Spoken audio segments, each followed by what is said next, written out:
We got Alpha Gray. He'll be coming by phone. Oh, okay, okay.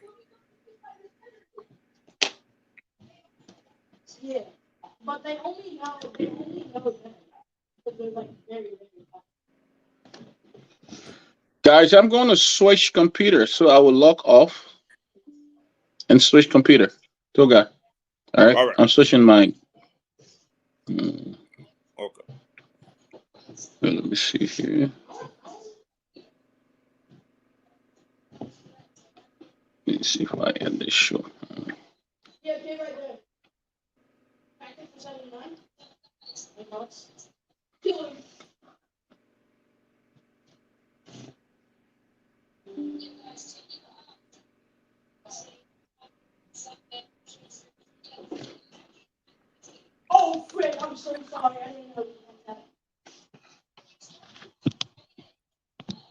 Like,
Toga, you can hear me? You can hear, guys? I'm here. I Okay, don't know if great, you. great, great. So we are here, guys. So Toga will moderate when the show starts. Uh, uh, we're gonna have a few guests joining us today. Toga, will you want to send the link? Uh, the people are in the studio in Montreal. Or they are at the Hot FM They studio? they are Truth FM already. Yeah.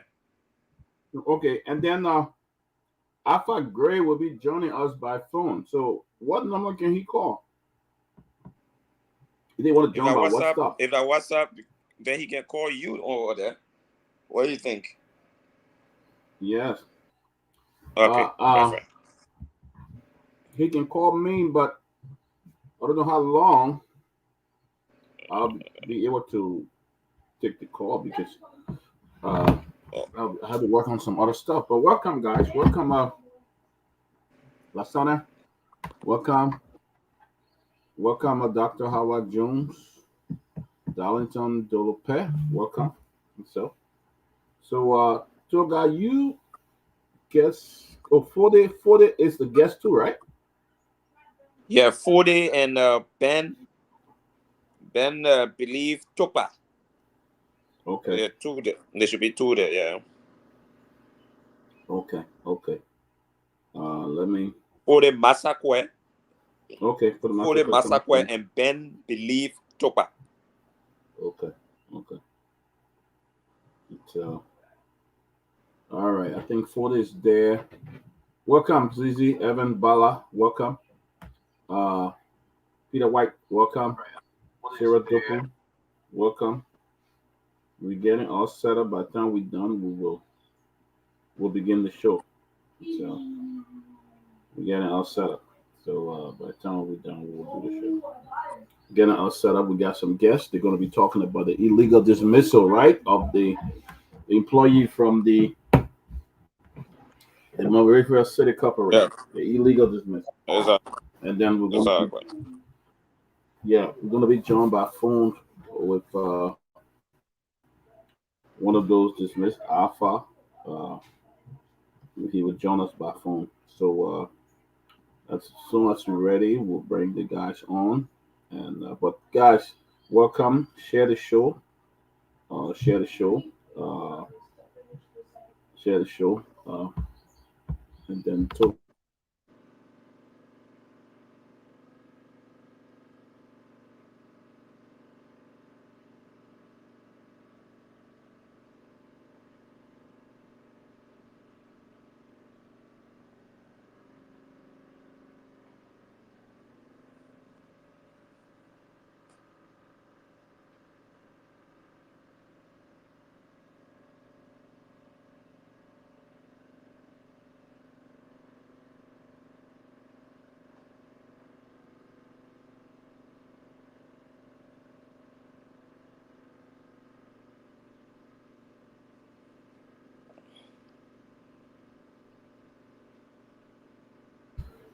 So welcome, guys. Welcome. Just make your way.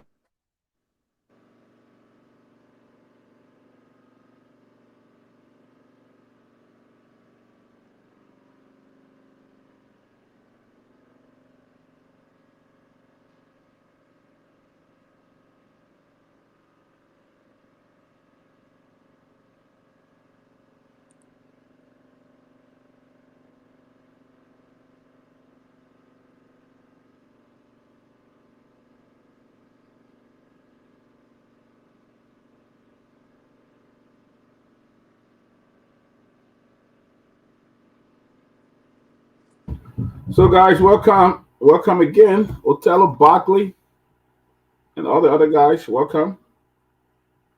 Welcome to the closing acumen on this Friday edition. By the way, guys, we want to let you know that our quest, our search for a reporter, somebody who will just report from Liberia. We actually needed one person. We had over 40 people that apply. We really appreciate people. That, that's true. You know, That we should tell really you a appreciate. lot about Yep. what it looks like in the country today. Mm-hmm. And it was very hard to select one person.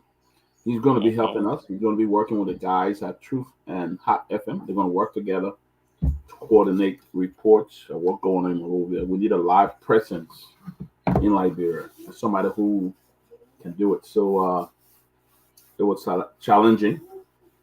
It was hard, but we had to make one decision to select a decision to select one person.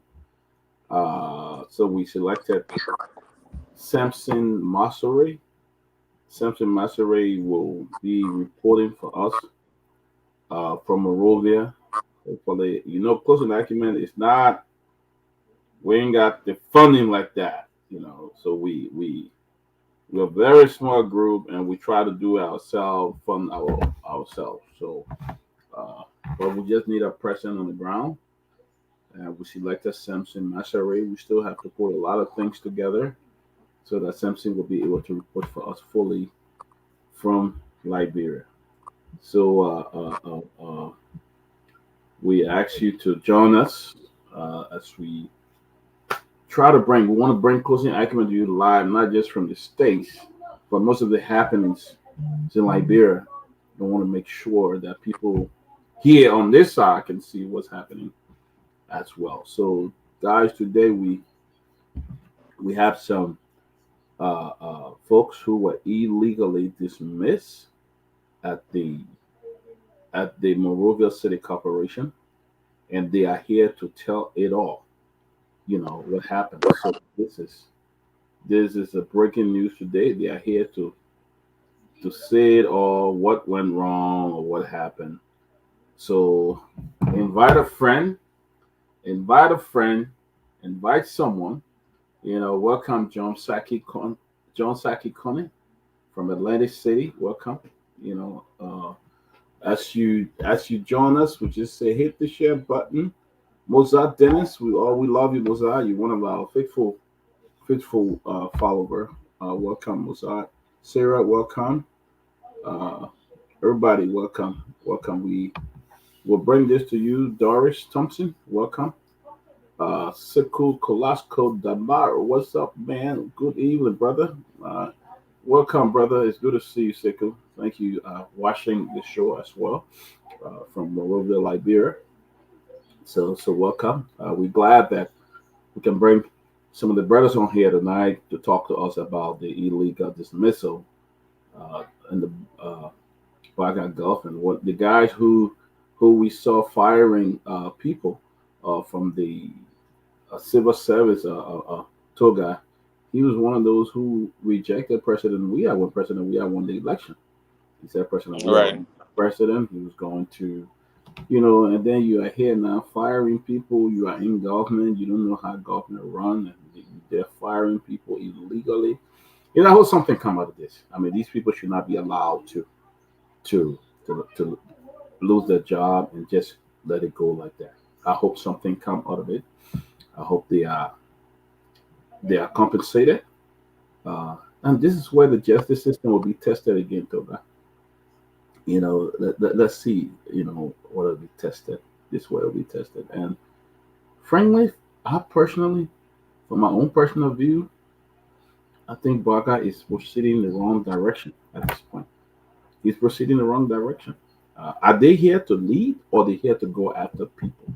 I think, my dad always told me, he said that a leader take control, a leader don't take side. And apparently what we are seeing now is that we have a leader who's taking side.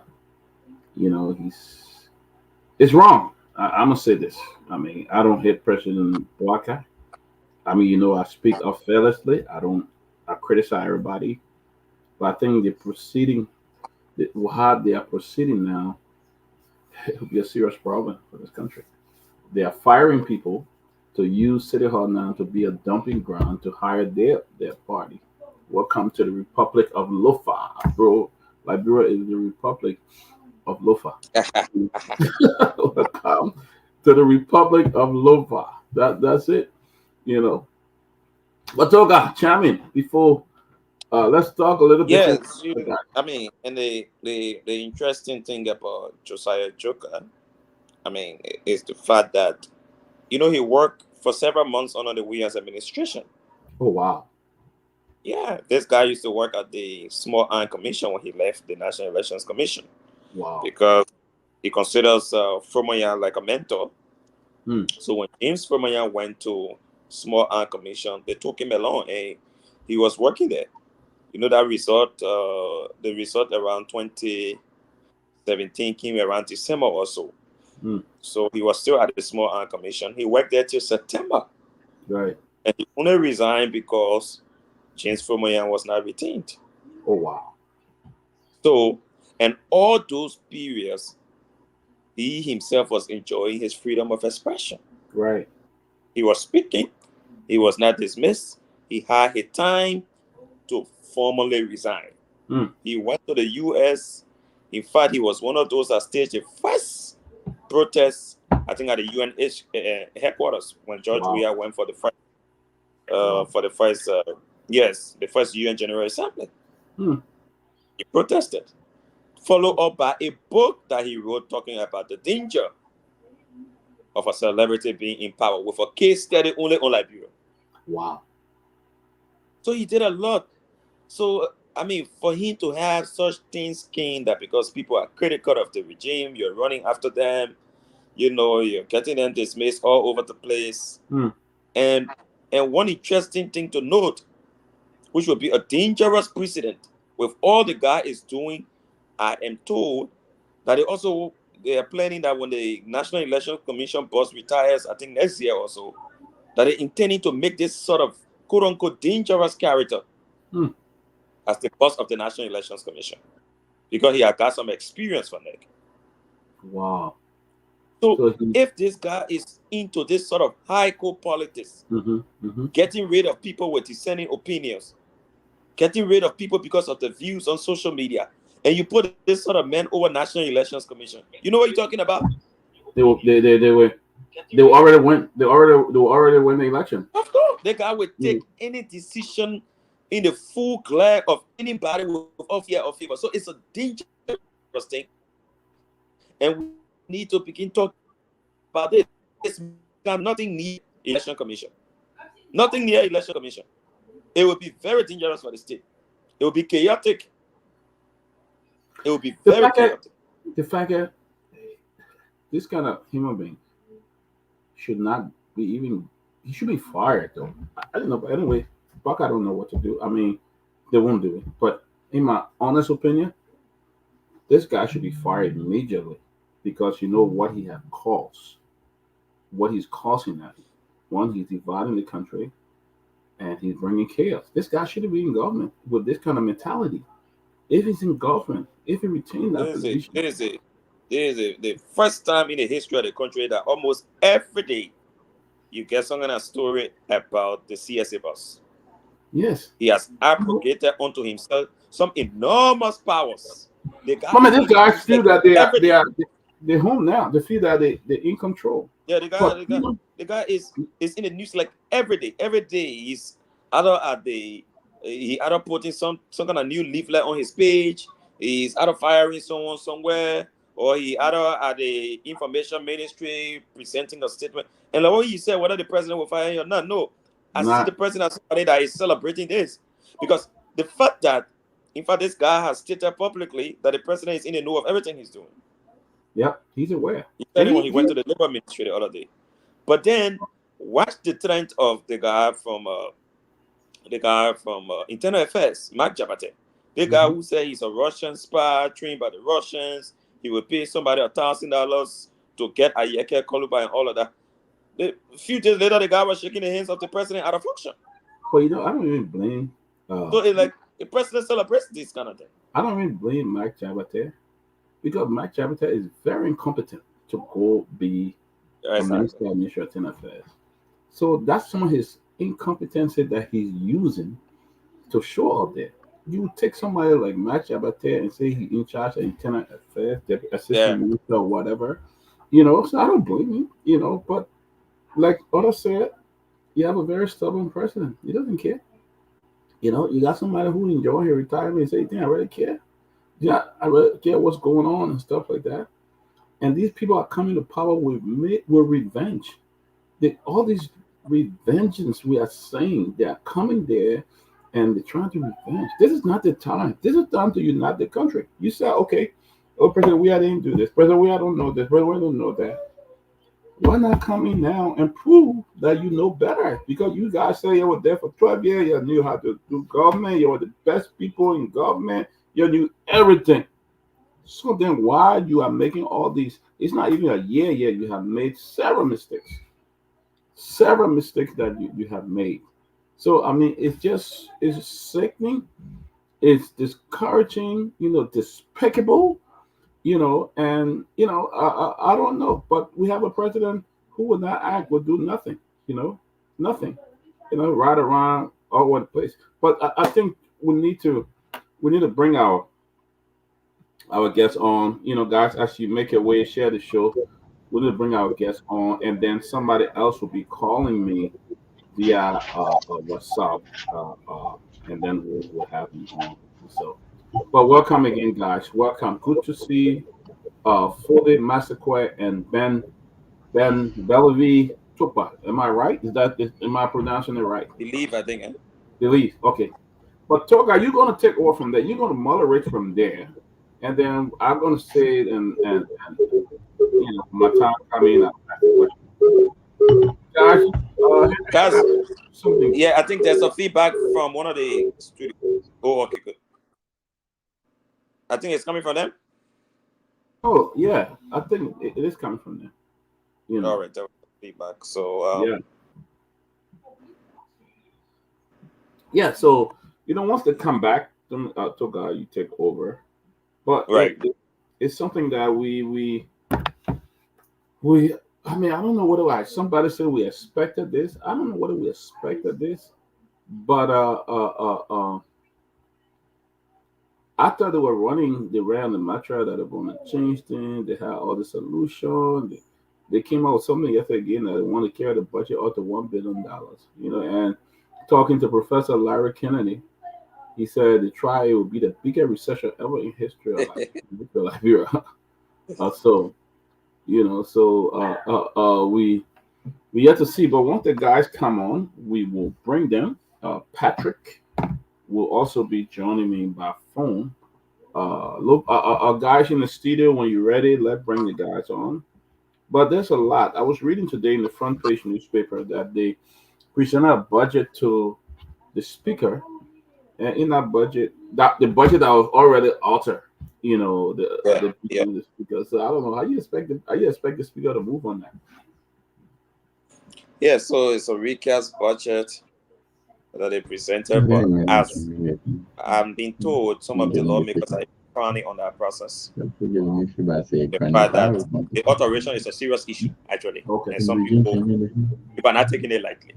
They want that entire issue of alteration being scratched before going into looking at the recast aspect. But gentlemen, good evening. Greetings to both of you. Good evening. Good evening to Dr. Peabody and to Mr. Toga Alexander Bida. There's a feedback. Okay. So good evening to you, Dr. Peabody and Mr. Toga Alexander Bida. This is our debut on this platform. And I'd like to say thanks and appreciation goes up to the closing argument family. My name is Ben Believe Tokba, a dismissed, unlawfully dismissed employee of the Monrovia City government, and I'm the national chairman of the CDC Council of Patriots as well. And so we appreciate you for giving us the opportunity to be heard. Since we got dismissed about 2 days ago, it caused a lot of psychological damage. Um, our life has been threatened by the government, labeling us as threat against the presidency is not something to overlook. Our family have been embarrassed. We're going through a lot, emotional turmoil. We've been pointed out in the public as threat against the regime only for expressing ourselves.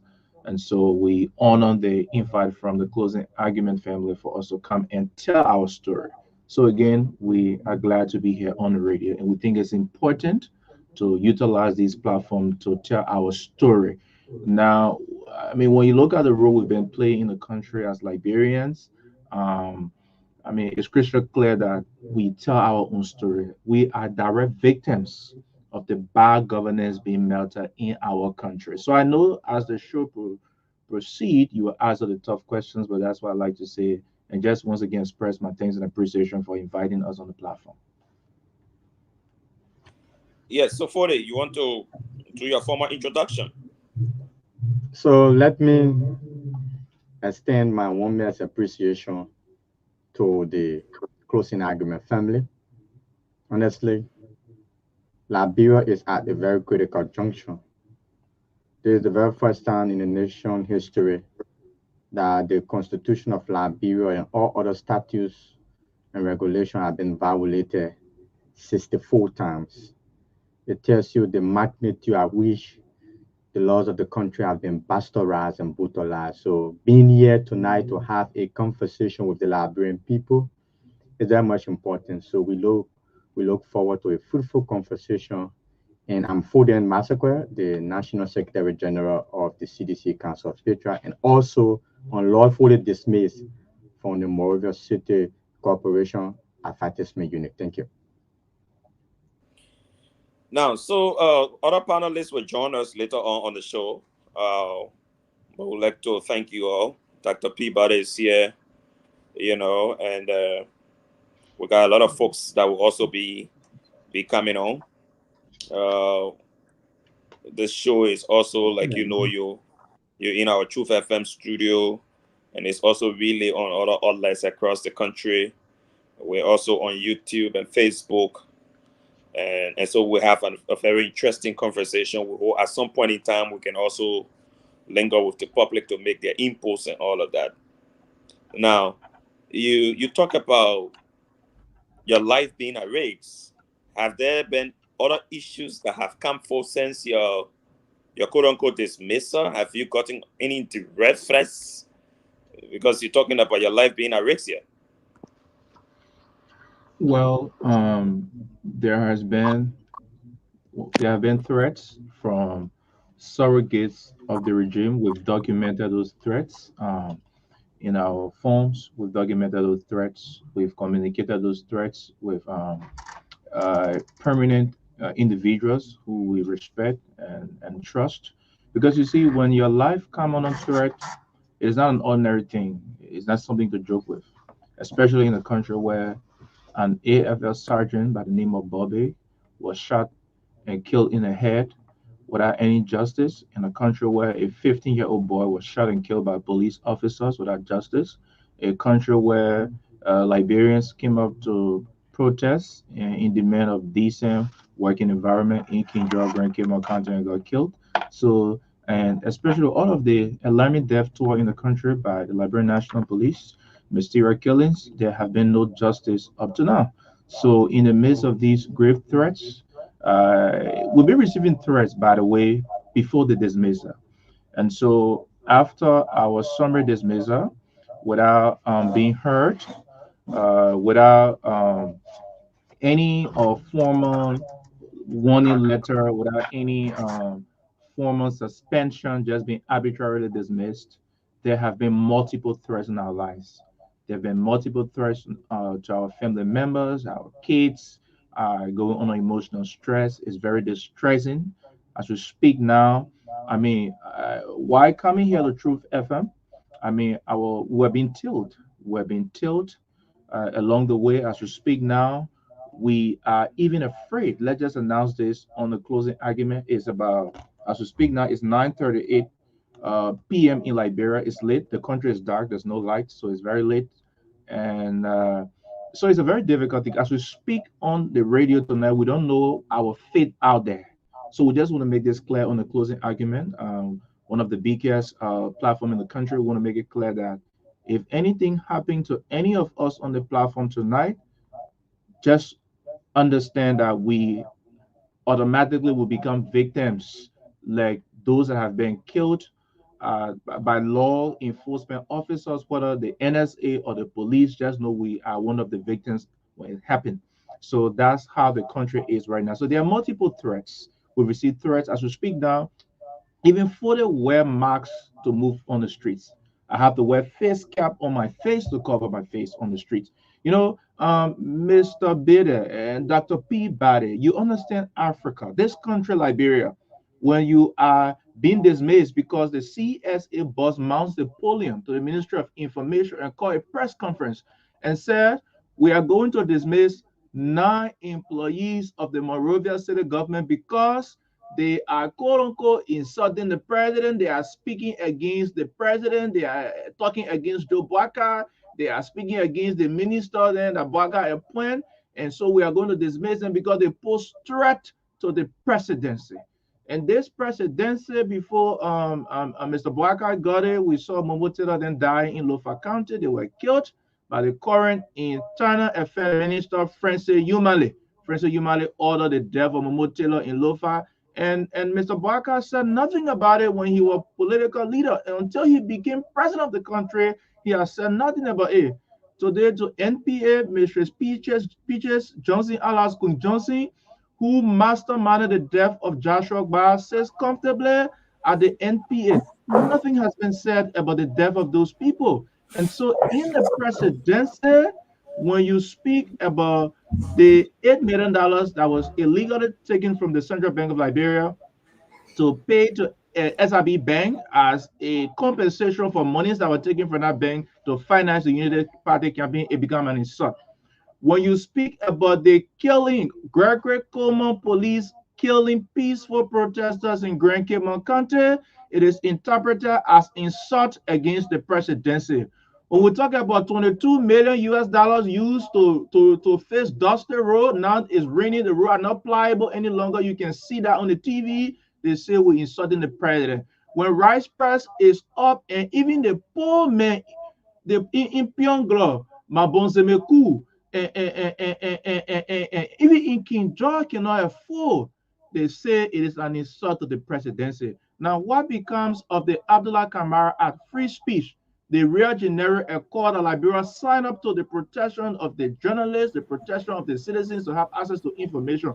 When you say these things, in Liberia now, it becomes a crime for dismissal. Even though the man who had a press conference in Joker, Josiah Joker, the CIA boss, was captured in 2017 when he stated that President George Weah at the time winning the election does not mean that he is his president. Even his son, his kid will not accept President Weah, and that he will fight. And he was doing that at the same time working at the small arm. Nobody fired him. Nobody went after him. So MCC, the current superintendent of Montserrat County, was the Unity Party youth chairman, at the same time serving as PRO for the Monrovia City government under Mayor Jefferson Koji. Nobody went after him. My good friend and brother Mohamed Chicharito Kone from the opposition COP. Mohamed Chicharito Kone worked at Water and Sewer. He was vocal. He was all out there campaigning along with the Montserrat County Senator Darius DeLong, all in the trenches. One day, he was not dismissed. So as we speak now in the country, I want to say this to you. Our life is not safe in Liberia. We've been threatened by the state. We've been labeled as threat against the government. So as we speak to you, Dr. Peabody, Mr. Bader, and our brother, one of the panelists who just joined, Lofa Julius, our life is not safe. Right now, there's no hope of putting bread on the table of our families. They've taken our job. And when you do this in such an economy where the government lacks the ability to provide jobs for its citizens and going against her quote-unquote rescue mantra by taking bread from our table, the 9% dismissed from MCC, we are all family heads. We have our families. We have our children. We have our dependents. We have our little sisters and brothers. We have our friends that we're helping. We are poor people's children struggling to survive in Liberia. And the only thing that Joseph Boakai has done is to use the civil service, in fact, the civil service agency that's supposed to be speaking for civil servants, that's supposed to call government to book and say, oh, government, you wrongfully dismiss civil servant or employees of government. It is the civil service agency boss in partisan Josiah Joker of the Unity Party that is recommending the summary dismissal. He said dismiss them immediately effect. And what we saw the next day, the Monrovia City Mayor in John Charles Safa effective immediately dismissed 9 persons, including Ben Tokpa, Foley Massacre, Alpha Gray, and the others. This is wrong. This is humiliating. This is against our human rights. This is inhuman. This is unimaginable that an old man in his 80s with children and grandchildren and 40 some more years of experience in government. It's disheartening. It's troubling. It's traumatizing. But let me say this so before you go to my colleague, it is not strange here, Dr. P. Bale. It is not strange here, Lofa Julius. It is not strange here, Mr. Abiele. Let me say this to you. I just want to give this quick historical reference here. Under the PRC government in 1980, April 12th, after about 13 enlisted men were killed to PHP. Let me say this to you. Mr. Joseph Newman Boakai was then was the Minister of Agriculture when 13 of his colleagues were shot and killed on the firing squad at the PHP Park. He did nothing about that. During that era, Congo people, whether you're from this tribe, you Congo man, or from different tribe, were killed. And Mr. Boakai was working in that government. So let me say this to you. Mr. Boakai attempt to crack down on democracy, to censor free speech, to come after people like us only because we raise concern on bad governance issue, it threatening our safety, it threatening the economic survivability of we and our families. And this is something we want to call on the international community. We want to call on even you, Dr. Peabody, Lofa Julius, the entire closing argument family want to say this to you.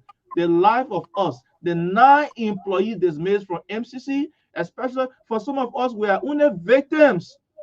Because like for me, I'm the chairman of the CDC Council of Patriots. There's a country of democracy, there's a country of freedom of association, there's a country of freedom of speech. On Joseph Boakai, we've been denied only because in 2023, we chose, like Joka chose to support Mr. Boakai, we chose to support President Weah.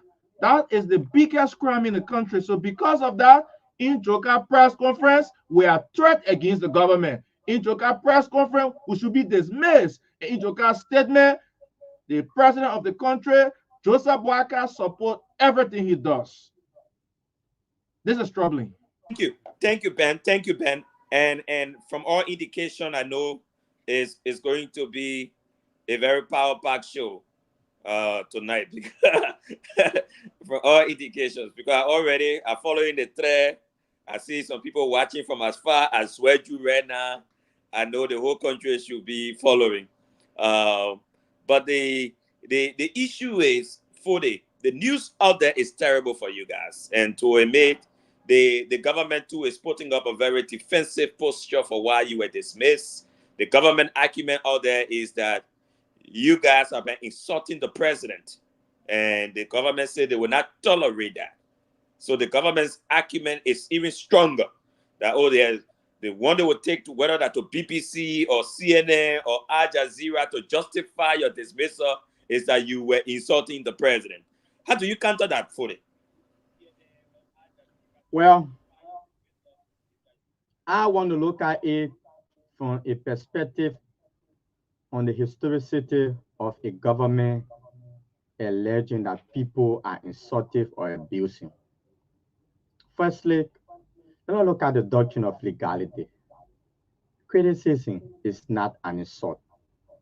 I wanted to take a spirited view whenever a government describes people of being insultive. Around the 1980, when Master Sergeant Samuel Kayando was here, when he alleged that Kwankwo was insultive and wanted to remove him and kill him.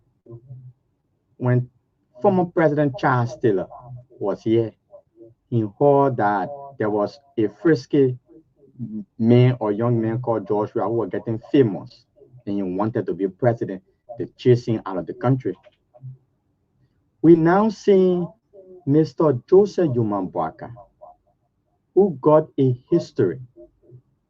Whenever people disagree with him, and these people have been referred to as insulting of rule, we saw in Foya what happened when Momo Tamba was murdered to death. His only crime is because he chose a political side and he criticized. So if in Mr. Boakai's hometown, people can be killed for criticizing and disagreeing with him, it tells you that whenever the government aligns insult and criticism to you, your life is at risk and you are not safe. But let us now look at the legality of the law. Within the context of our lecture, Mr. Siafa, the mayor of Monrovia, referenced part 6.2 of the Code of Conduct, wherein they wrongfully apply it. He wanted to use that our attitude was arrogant and demeaning. But here's what the law says. You can, under the doctrine of legality, you cannot use another violation to make a correction. What do I mean? When you are citing the Code of Conduct as our crime, part 12.1 and 2 of the same Code of Conduct say that a complaint should be filed to the Office of Ombudsman for investigation before action is taken. He also used the labor law 1508. That law is expired, it's not in existence. We now have the Decent Work Act of 2015. So you are not, so they use draconian laws that are not in existence to penalize, or in a worst case scenario, when you accuse someone of insulting, you might go through the process of investigation. Article 21 of the Constitution of Liberia says that when a man has been accused of a crime, he should be given due process. Article 21b says that even when the man has been found guilty, he has a right to an appeal. We were never investigated. We were only accused, and at the end of the day, you took a deliberate decision. You cannot use the standing order to supersede the Constitution. Article 2 of the Constitution of Liberia says that the most important legal document in the country is the Constitution of Liberia. In the Constitution of Liberia, it is enshrined in Article 15 of our right to freedom of expression. So how can you say we are insultive when the president used taxpayer money over 350,000, that is an equivalent of 48 million, to celebrate birthday party and wedding anniversary? Is this not the Joseph Boakai that were living on Henad from Heron Costa and Stanton Waterspoon? So, big brother, we will never insult the presidency. The presidency is only terrified by our strong arguments, by our hard truth, and our ability to confront the system on the basis of the lapses that engulf the country today. So I will say this to you. The particular order from the CSS boss to the city mayor, and in less than 24 hours it was implemented, it also violated the Constitution of Liberia. Article 54 of the 1986 Constitution gives appointing authority to under the presidency. Joshua Jokai was appointed like the city mayor. So when Joshua Jokai goes to a public hearing and gives order to a man who was appointed equally like him, and the man take instruction, you know what it means?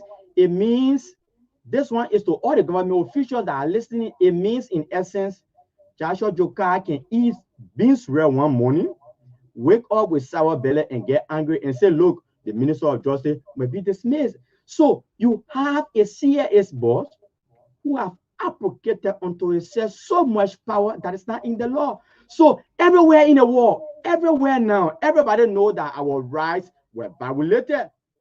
Look at the national legislature. A very strong debate has been raised by Speaker J. Funati Kofor. According to Article 89 of the Constitution of Liberia, there should be no civil service agency in the country. That particular entity is unconstitutional. Article 89 of the Constitution calls for the Civil Service Commission. So you cannot have a Joshua Jokai that is operating under an unconstitutional mandate using the CSA as a political institution. So our only crime is because we are confronting the regime. So big brother, when you have a government that say you dismissing people because of the code of conduct, like I said earlier, the code of conduct has been violated 69 times, the most. Even Samuel Kanyando, Master Sergeant, a military junta, didn't violate the Constitution equal to Mr. Boakai. Today, Sekou Dukle, the managing director of the Liberia National Port Authority, when you use public facility for private use, when you use working hours and employee who are paid taxpayer money to celebrate private institutions, it violates Part 8.1 of the Code of Conduct, and also 8.2 of the Code of Conduct. So we are asking the Liberian people, you accuse us of violating 6.2. We are in an investigation. You just when you took action, Sekou Dukle today violated 2 of the Code of Conduct, Part 8, 8.1, and Part 8, 8.2. So the Liberian people, we asking you now, we were unlawfully dismissed. Our human rights were violated on allegation of violating the law with no investigation. So Sekou Doucouré violated the law today, celebrating a birthday party at the MPA when will Joshua Joker also be calling for his dismissal? Thank you. Audience. Thank you. Let hold you there. We got a lot of the other panelists joining us, so they will also have to come in with questions. Let's welcome Madam Grace Gua. But then we'll start with Dr. Peabody. You've been holding up. You'd like to come in now? Yes, guys. But actually, Dr. Peabody, just before you come in, fully talk about this issue at the MPA. And even tonight, as we speak, the MPA boss, is having a celebration of his party. I'm told they talk about, they say it was a surprise party. And my issue is, did he need to have it even earlier on today when he already knew something would be happening way in the evening after work hours? And but wow. he had one in the morning at the office, then he had one day evening again, and all of that. But they said they got brought a lot of money to the government already, so you can imagine. So maybe that his own money is spending. The money is plenty, so they can misuse it any way they want. I mean, why they won't have party? The president had one for himself. He had one for the first lady 2 weeks ago, so they haven't. But let me welcome, guys. It's really good to see all of you guys. Really good to see you. First lady, I'd like to condemn any threat to your life. Any threat of anyone who's threatening you guys or going after you guys, want to arrest you, I would have condemned that. And I would have condemned it at the highest level, at the very highest level. I want to condemn that. You are a citizen of Liberia. You're entitled to your free speech, and nobody should threaten you or try to kill you because of that. I think it's wrong, and we want to condemn that on behalf of the closing acumen. But let me say here, guys, Liberian people listening, we have read in the newspaper, we're listening to VOA, the Voice of America, we're listening to other print media, we read other print media group, and this is trending. But tell us how it all started, because I'm still here in a shock. How can you cut somebody and then they fire you from your job? I don't know whether there's a law in Liberia that says it, but tell us how it started. Tell how the whole thing started at the National Port Authority. At the Monrovia City Corporation. How did you guys come into getting threatened and want to be and dismissed from your job? Only because they say you cussed the president? So I want you to tell us that. Liberian people want to hear that.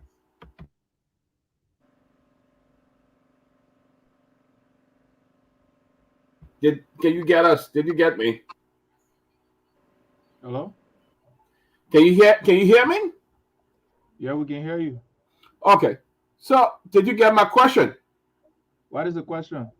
My question was, how did you guys get here? How did they tell you that they were going to fire you only because how did Joker get on national media reading a statement that they're going to fire you because you insulted the president?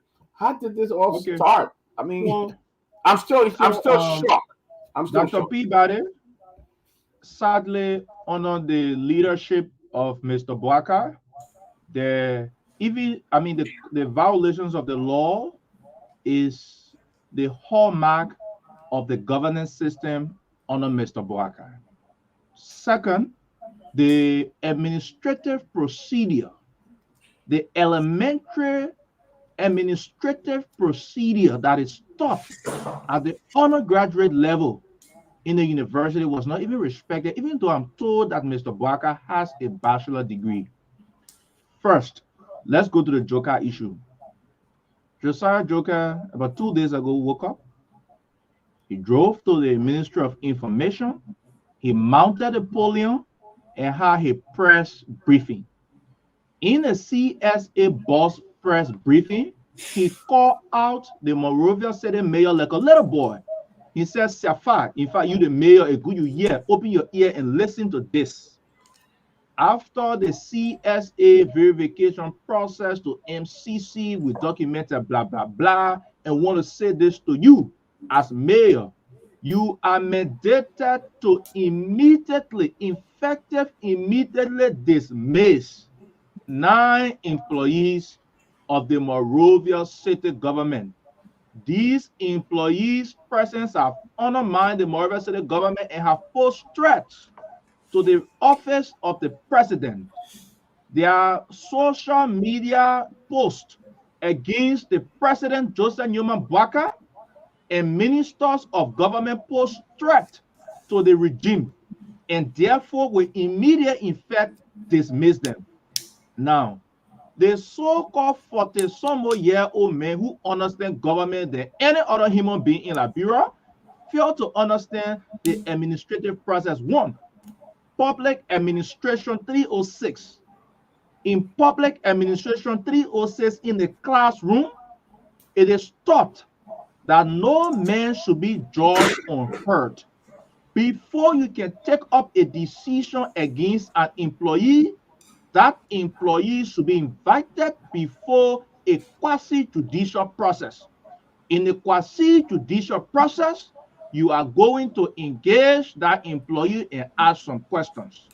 Second, if the employee, quote unquote, even though in the letter of dismissal they gave us, they did not cite any violation of MCC statutes or law, no violation of the Monrovia City government statute or law. So now going to the due process of law, if there is a violation, even though as spelled out in the letter, no violation, you should warn the employee. Either verbal or a written warning should be served through letter or whatever means of communication. Second, that employee, if another offense occurs, that employee should be suspended. Now, under suspension, the institution can decide whether to suspend with a salary or suspend with salary. Third, after you explore the two options, then dismissal comes in. Now, where the contradiction lies is that the two individuals here in question, like their boss, Joseph Boakai, who don't understand administration, Josiah Joker as CSA boss, where he says his responsibility is to protect the welfare, the interests of civil servants serving. It is not his responsibility to tell an entity to fire an employee. It is not his scope of operations. That's not his modus operandi. Now, okay, go ahead. Siafa, on the other hand, who came from a printing press because he printed a few samples for Joseph Boakai and being awarded with the position of Monrovia City Mayor, he too, I'm told he's a learned man, failed to understand these elementary principles of administration. Siafa, first thing you do as a mayor or chief administrator of the city government, you call the employees and let them be heard. When you do that, on the basis of you listening to them in the hearing, what you do first is to warn them. Second, you suspend. Third, you dismiss if the cause exists. But when you just jump up because one CSA boss who is a camera partisan on camera of Unity Party, who in 2017 said, even though the Liberian people voted President George Weah, but he did not accept and said that the defeated candidate at the time in Joseph Boakai is his own president, and that his son, his child, accepted that defeated Joseph Boakai in 2017 was his president, and that George Weah, when you do that, that means you are cracking down on democracy. That man has been rewarded as CSA boss, and he spoke, and Siafa, who don't even understand the office he occupied, listened and acted. So that was a flagrant disrespect of our human rights. The privilege and rights we have as Liberians to serve our country was taken away from us in the 20th of an hour. And let me say this to you, that as Joker spoke, the same day the letters were typed, the next morning I went to work. I signed in that money to perform my duty. After signing in, the next thing I received a telephone call to go receive a communication from the HR office. I went to City Hall to HR office and I was served a letter of dismissal. Same with Foden Massacre, same with Alpha Gray, same with Richard Singme, same with the rest of the colleagues, Boy Kokoi. all of us who got dismissed, the 9 of us who got dismissed from the Monrovia city government, that is exactly what transpired. Okay. No formal communication, no due process, nothing.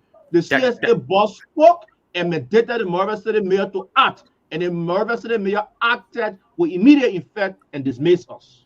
Okay, I got Alpha Gray on the phone. He was one of those who was dismissed. Yeah, can I say something real quick before you bring Alpha on? Guys, great to have you on here. Good evening, good afternoon. Let us try to be a little bit concise with the response due to time constraints. Because we have a lot of panelists on here who will be asking a lot of questions. Let us try to be a little bit more concise as compared to be very lengthy with our response to the questions. Thank you. All right, let me bring Alpha in. Alpha is calling in by phone. Alpha, share with us. You guys were not given a letter. I mean, you guys were given a letter, but how did they know that you wrote something cussing the president? I mean, how did they know? How did it come on your name? Alpha, go ahead. Well, thank you, Dr. Peabody. Let me first start off by extending my thanks and appreciation to you and your colleagues. You can hear him? Yeah. Yeah, go ahead. Yeah, go ahead. Yeah, let me start off by extending my thanks and appreciation to you and your fellow colleagues on the argument. And I would like to extend double salute to my dear comrades in arms, Comrade Fode Masakwe, Comrade Ben Milif Topa.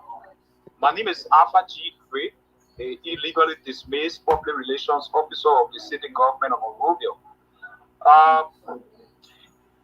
I think the administration of the Monrovia City Corporation has been following our social media handles since immediately after the 2023 general and presidential elections, because they believe that we have been employees of the MCC since the ascendancy of Mayor Jefferson Tamakoji, who is now the former mayor. So I know that they have set up a team to follow our social media handles, to monitor all of our activities, all of our posts, and be able to use it as a means to get us out of the system.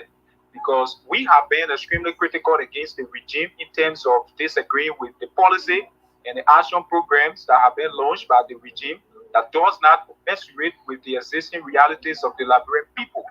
So, on series of occasions, we've been receiving some verbal assaults, some verbal threats at the MCC, that is specifically the Monrovia City Hall, from individuals believed to be supporters of the Unity Party who are also in the employ of the corporation.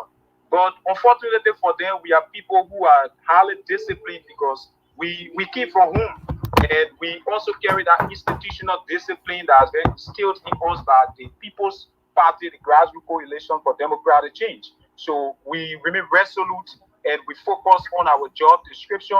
We execute our fundamental duties and responsibilities given to us as prescribed in the HR manual, and as well focus on our job description.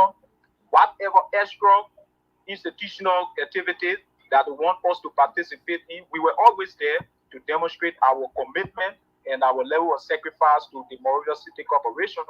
But unfortunately, on Tuesday, the 13th of August, I listened to Josiah Jokai, the head of the Civil Service Agency, in a press briefing at MICAD, when he said that individuals who are employees of the Monrovia City Corporation are engaged into dangerous social media campaign against the presidency, and he used his office to tell the mayor of the city of Monrovia to arbitrarily boot us out of the system because we post against the president for what they accused us of being an insult against the presidency. It was highly troubling for people like us.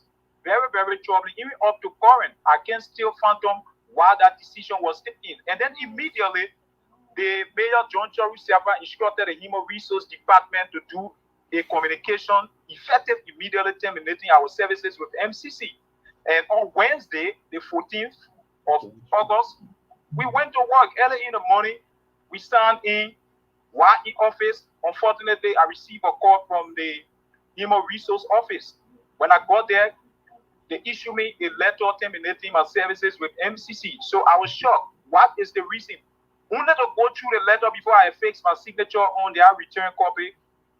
The first paragraph that I saw was that the mayor is justifying why he's terminating my services at MCC in that I have been engaged into consistent social media engagement against the president, Joseph Yuma Boakai, of which they term it as an insult, and because of that, I am being terminated.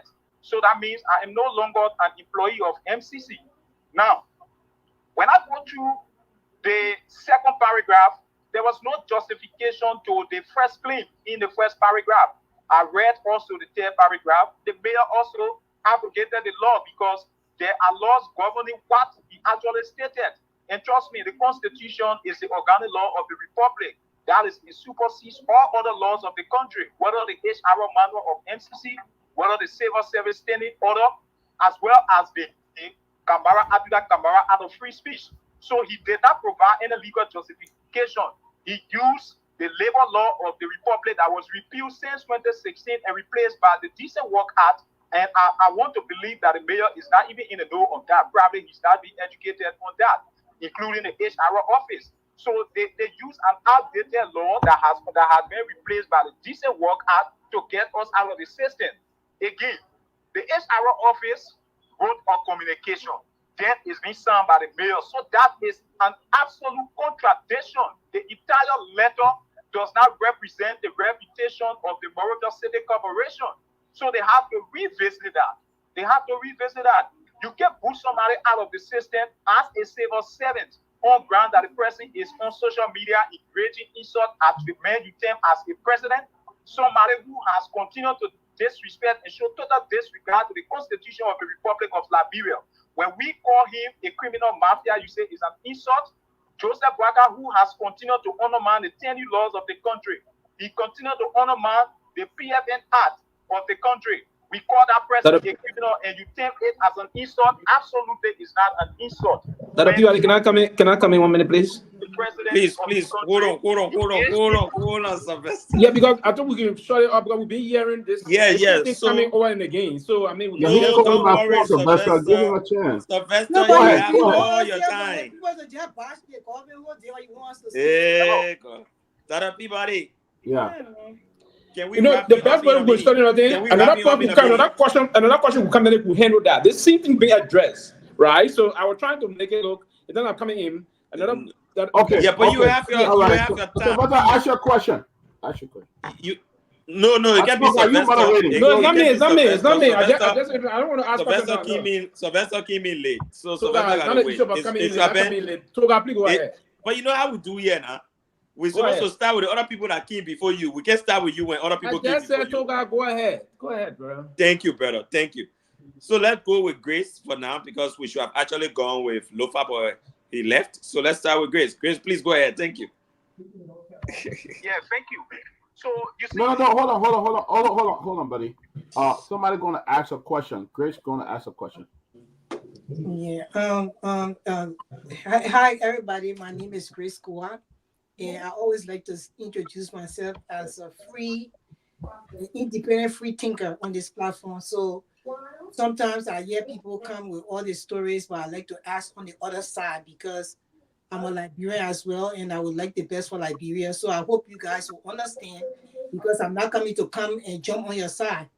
I'm on no side.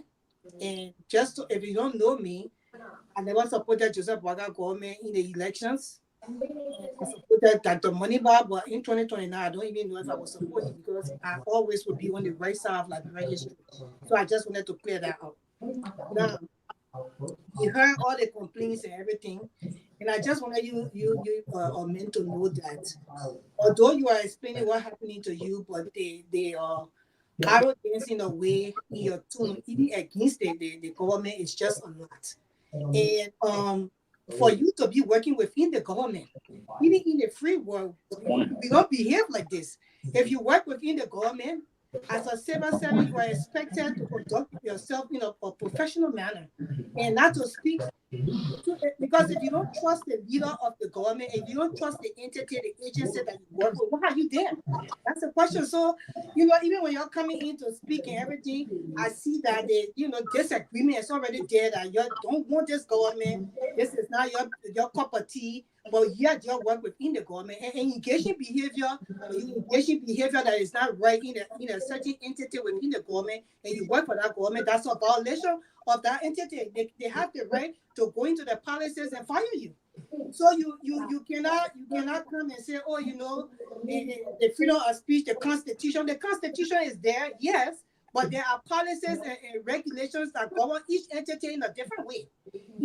Each entity got their own thing. So if the people think that if you're on social media, even after your job, like 6 o'clock, you on social media, the mere fact that you're a government employee, there's a certain way you still have to conduct yourself. Now here in America, people who are against Trump, they work with the federal government, they work with the state government. They don't be coming on a page with a person. Some of them are fake page to even attack that or think anything they know in that entity, they will come on fake page and start to say it. But if you come and you say all these things about the government, all these things about the people, you even telling us that your boss, they don't know nothing. Why are you there? Why are you even fighting for the position that you want right now? If you don't trust the people to go out the country in the right way. So I just expect that, I always advise people when you are working with any company, you have to be able to conduct yourself in a way that do not damage the reputation of that company or that entity or that government entity. If you come and you damaging the reputation of the entity, the boss of the entity will not want you to work there. And there are just little policies and violation information that you can just get together and come and tell you, say, you know what, we don't have to follow any process. Certain things I say is too grave, so we can just come and let you go. Where they have the freeway employment, at will. They can hire you at will. They can let you go at will. They have that policy too. So I just think that you guys should really maybe take this thing to court, coming on platforms and explaining a lot and going too deep. It makes the people who have fired you have more information and gather more things against you to make sure that they have a substantial case against you in court. And the court will not be able to save you at that time. But I just think that for us as Liberians, for us to be together and for us to work for the greater good of the country, regardless if it's your party that is in power or if it's not your party in power, your duty is to Liberia. When you have a certain position, you go in that position to work, you go to represent Liberia at that time. It's not about Waka, it's not about the man who was the player he was causing the other regime, it's not about any other, it's about Liberia at that point in time, and it's about your future generation or your own children. Because you are there to execute a certain work, and you execute in the betterment of the country for the country to move forward. So for me, I have no question for you. You explain everything you have. I understand where you're coming from. I also understand where the employee, the agency is coming from. And I hope this thing gets resolved. That's all I can say. I hope it gets resolved. Thank you, Grace. Thank you for your points. But then, guys, can you respond? Yes, thank you, Grace. Thank you. I would like to appreciate Sister Grace for the point that she made. Honestly, I think there's a mistake from somewhere. We have not damaged the reputation of the Mauritius Corporation, but the action taken by the administration of the city corporation is what has damaged the reputation of the institution, because they contravene the law that governs civil servants, they contravene the Abdullah Kamara Act of Free Speech, they also contradicted the Constitution of the Republic. Now, President George Manawia in 2019 passed into law the Abdullah Kamara Act of Free Speech. That automatically gave citizens the right to have freedom to expression and free speech. So there were people on social media that did so many things against the regime, yet they were in the regime president. We did not take the kind of unlawful actions against them because we understand that there are laws that guarantees these things. Now, we go to work on time, we perform our duties and responsibilities, we satisfy the desired needs of the entity's administration. We do not engage into political conversation at job sites. We do not engage into act of brutality at job sites, because the code of conduct that was mentioned in the communication, these are things it surrounds. You do not went to people's social media posts to use it as a justification to terminate the service of a civil servant. You don't do that. It is against the law. There is no provision in the human resource policy of MCC that says that people are prohibited from posting on social media. I want to see that particular provision.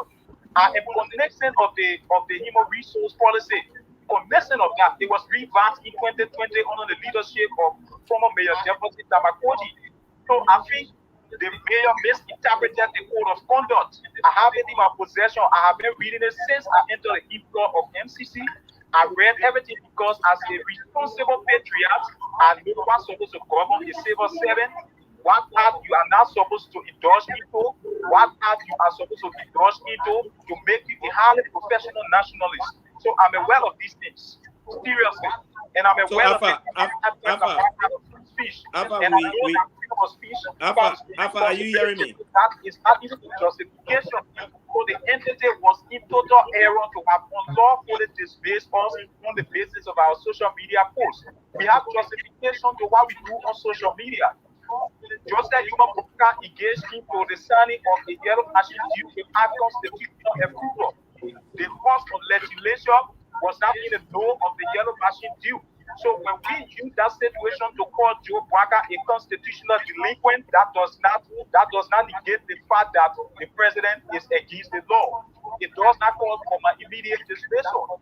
If Joseph Yuma Bwaga engaged into an act where he undermines the tenure laws and the PFN laws by taking people from attending positions, those who were lawfully placed there, and you say that I call that particular man a constitutional delinquent or a criminal, then you say because of that you will dismiss me. No, you can't dismiss me on the basis of that. If you want to start dismissing people because they go against law, you must first start with dismissing Joseph Yuma Bwaga from executive mansion because he's the head of state. And if the head of state who's supposed to lead by example, if the head of state who's supposed to lead by tolerance, if the head of state who's supposed to have compassion cannot respect the laws of the country, then automatically he does not have the legal right to dismiss any civil servant from national government. The government does not belong to him. Government comes and government goes. So Joseph Yuma Bwaga have 5 years, 6 months in power. So the government does not belong to him. It is the government of the people, for the people, and by the people. That's what makes Liberia a democratic state. Therefore, the tenets of democracy in Liberia must be respected and at all times. Not a man who stays as the executive mansion who we believe to be the head of state abrogating all of the laws that govern the country. Then you come and use an outdated law called the labor law to dismiss disregarding the Decent Work Act. It is unlawful, and we will continue to challenge that. The government is in error, and as we speak, there are national stake actors who are frowning at Joe Bwaga because of the decision. A communication came directly from his office to the CSA and MCC to get us out of the system because we are being very staunch against his policies. It's absolutely wrong. So Ben and 40, I think we can take 2 minutes each from each of you in the studio to make some comments about what Grace said. Can you go ahead?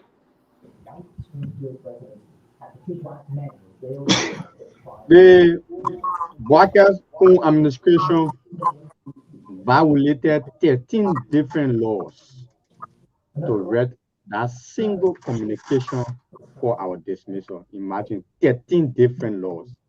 Even the code of conduct they are using, the code of conduct, part 9, section 9.1, it talks about fair and transparent process. Our fellow panelists and the Liberian people. Sister Grace, how do you correct a child by another mistake of the child?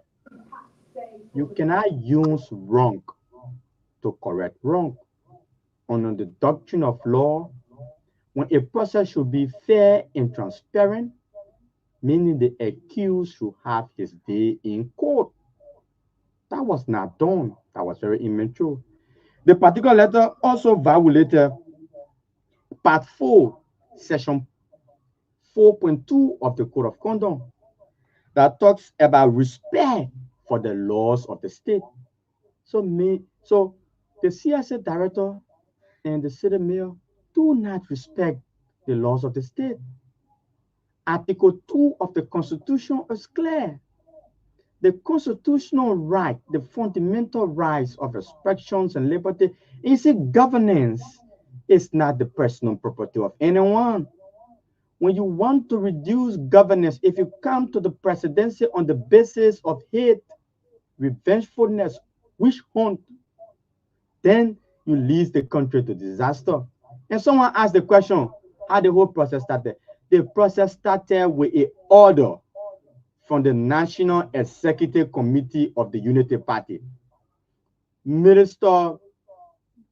Luto Tape, who is the chairman of the Unity Party and at the same time chairman of the board of directors at the NPA, that is another violation of the Code of Conduct part 5.8. It says that you cannot be into active administration if you into party affair. So you got Amos Stowe as managing director of the LPRC, but he's secretary general of Unity Party. So like I said, a government that do not respect the rule of law, you cannot say you're penalizing people for any violation. Because here's the thing, we live in a country that the constitution has been urinated on. The Bouaké Koum administration have violated the laws in the country 69 times. 2 were violated today. So, Sister Grace, are you telling us now that the violation can only come to us? Why are you not putting yourself in your shoe? Imagine if we were your sons, if we were your husbands, if we were your brothers.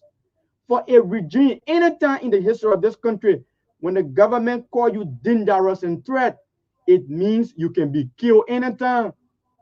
It means you can be killed anytime. That is why we want to use the Geneva Convention of 1949 that says the international partners in any country must intervene when the human rights have been violated, when the safety of a citizen has been enshrined, when the Constitution has been bastardized. We are calling on the American embassy.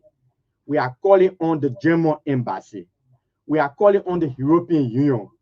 Everybody now is condemning, is calling our dismissal unlawful. That's not enough. We are afraid to go to a court that the regime has reduced the judiciary budget to 2.8%. We are afraid to go to a court. We are afraid to go to a court that the only functional branch of government in the country is the national legislature. In Article 43, Article 34 deed of the Constitution have been violated repeatedly, where you had a government that do not respect the national legislature. So the Liberian people, international partners, our life is on the hands of Mr. Bouaké and the government. We can be killed anytime. You were in this country when an assistant minister in Mark Jabate, who served at the will and pleasure of Mr. Bouaké, violated Part 6.2 of the Code of Conduct that's talking about you should have professionalism in your utterances on and off duty as a government official. Assistant Minister Mark Jabate threatened to kill a certain lawmaker in Honorable Yeke Koluba. What did Mr. Bouaké do? Mr. Bouaké was happening at an event. When Mr. Bouaké appoints Minister Francis Yumane, a man who ordered the death and murder of Momo Tamba in Foya district, when Mr. Bouaké ordered Sekou Dukle to appoint a wanted murderer of the Liberian National Police in Queen Johnson, that Gogwe Komo, who have killed more innocent Liberians than malaria in the last 8 months, protect. It tells you that the regime is a regime that protects murderer and criminal. You listen to the current deputy for operation at the LDA, Hassan Fadiga. Hassan Fadiga said the government is employing murderers and ex-combatants into the LDA to kill critics. So the international partners, Liberia should not go to war before you come in with food. We don't need food. We need the protection of our life. Any government that do not respect the constitution of the country such a country is destined for disaster. And let me just say this quickly. You see, some of the things we've been doing as Liberians patriotically that has been labeled as insult or attack against the presidency that informed the CSS boss to refer to us as threat against the government. Let me say this to you. Take, for example, the Ministry of Health announced the outbreak of a new disease in the country. Something not more than a measles or what we call the chickenpox in Liberia. Since that disease, it was reported that that disease is contagious. It can be spread through bodily fluid, through sweat, and other things. You have this policy instituted by the Liberian National Police that one helmet can be used by more than 15 bike riders. Let me say that it is sad and it is serious. Till today's date, there has been no reform in the policy or measures instituted on the safety of citizens. When you are looking at citizens riding back with helmet, you should also look at the consequences. You see, so if Mr. Boakai government was sensitive and more focused on governance issue instead of going after people, witch hunting people, trying to eliminate people, taking bread from people's table and killing peaceful citizens, if they were diverting their attention from that and focusing on the bread and butter issue, they will be very smart enough to respond to these health hazards that has been reported in the country. Let me say this to you. In a major health crisis where disease that damaged a person's skin has been reported by the Ministry of Health, a single statement has not been issued by the Liberian government to the Ministry of Information. That has not been done. We just try to bring that to the attention of closing argument. We think it's also important that closing argument flag this issue out there. Our country is at a crossroad. This is troubling. Let me say this to you. The same thing that regurgitated the peaceful gains in this country, Big Sis Grace. The same things that regurgitated the gains in this country, the 14 years of unrest, it was because the laws of the country were violated. When you look today in Kenya, when you hear about the Gen Z revolution, the young people in that country stood to engage the government on hashtag laws. Today, when you check in Nigeria, the people of Nigeria stood and engaged President Bola Tinubu. And the government is feeling the consequences today. When you look around West Africa, what is happening in Niger, in Mali, in Guinea, the coup d'etat that are taking over, it is because presidents sit in those countries and decided to be very irresponsible, put up a bull neck, belligerent, and recalcitrant posture. It is very disheartening that an old man like Mr. Joseph Newman Boakai, who is today at the executive mansion, who served in government for more than 40 years, and campaign on the mantra of rescue, will come in the country and be chasing people with as low as $150, $100, $200 job. This is unacceptable. We are all Liberians. We are entitled to work in this country. We are entitled to safety. Our family have the right to eat. So they have the right to their daily bread. Our children get sick. We need to have money in our pocket to send them to hospital. You are threatening our life. Few years back, let me remind you, closing argument. Tantan Boakai, the son of Mr. Boakai, was in the employ of NASCOP. President Weah did not go after him. Joseph Boakai Jr., the current Prince of Monrovia, Jojo, was in the employ of the Liberia Maritime Authority. Nobody went after him. As we speak, Dillon today is going after foreign service workers because they were appointed and duly commissioned by President George Manneh Weah. Joseph Boakai's daughter was appointed in foreign service under President Weah. We saw those things. The current superintendent of Montserrat County, Brother Warwick Bryan, he's a brother. Warwick Bryan was the Unity Party youth chair, actively engaged in all Unity Party activities, yet and still he was public relations officer under the leadership of Mayor Jefferson Koji when Mayor Jefferson Koji was head of the Monrovia City government. I believe Tokpa as a solid waste inspector of the Monrovia City government cannot be dismissed only because of my view on bad governance, raising concerns on bad governance issue. This is wrong. This is wrong. These are recipe for chaos. Our life is at risk.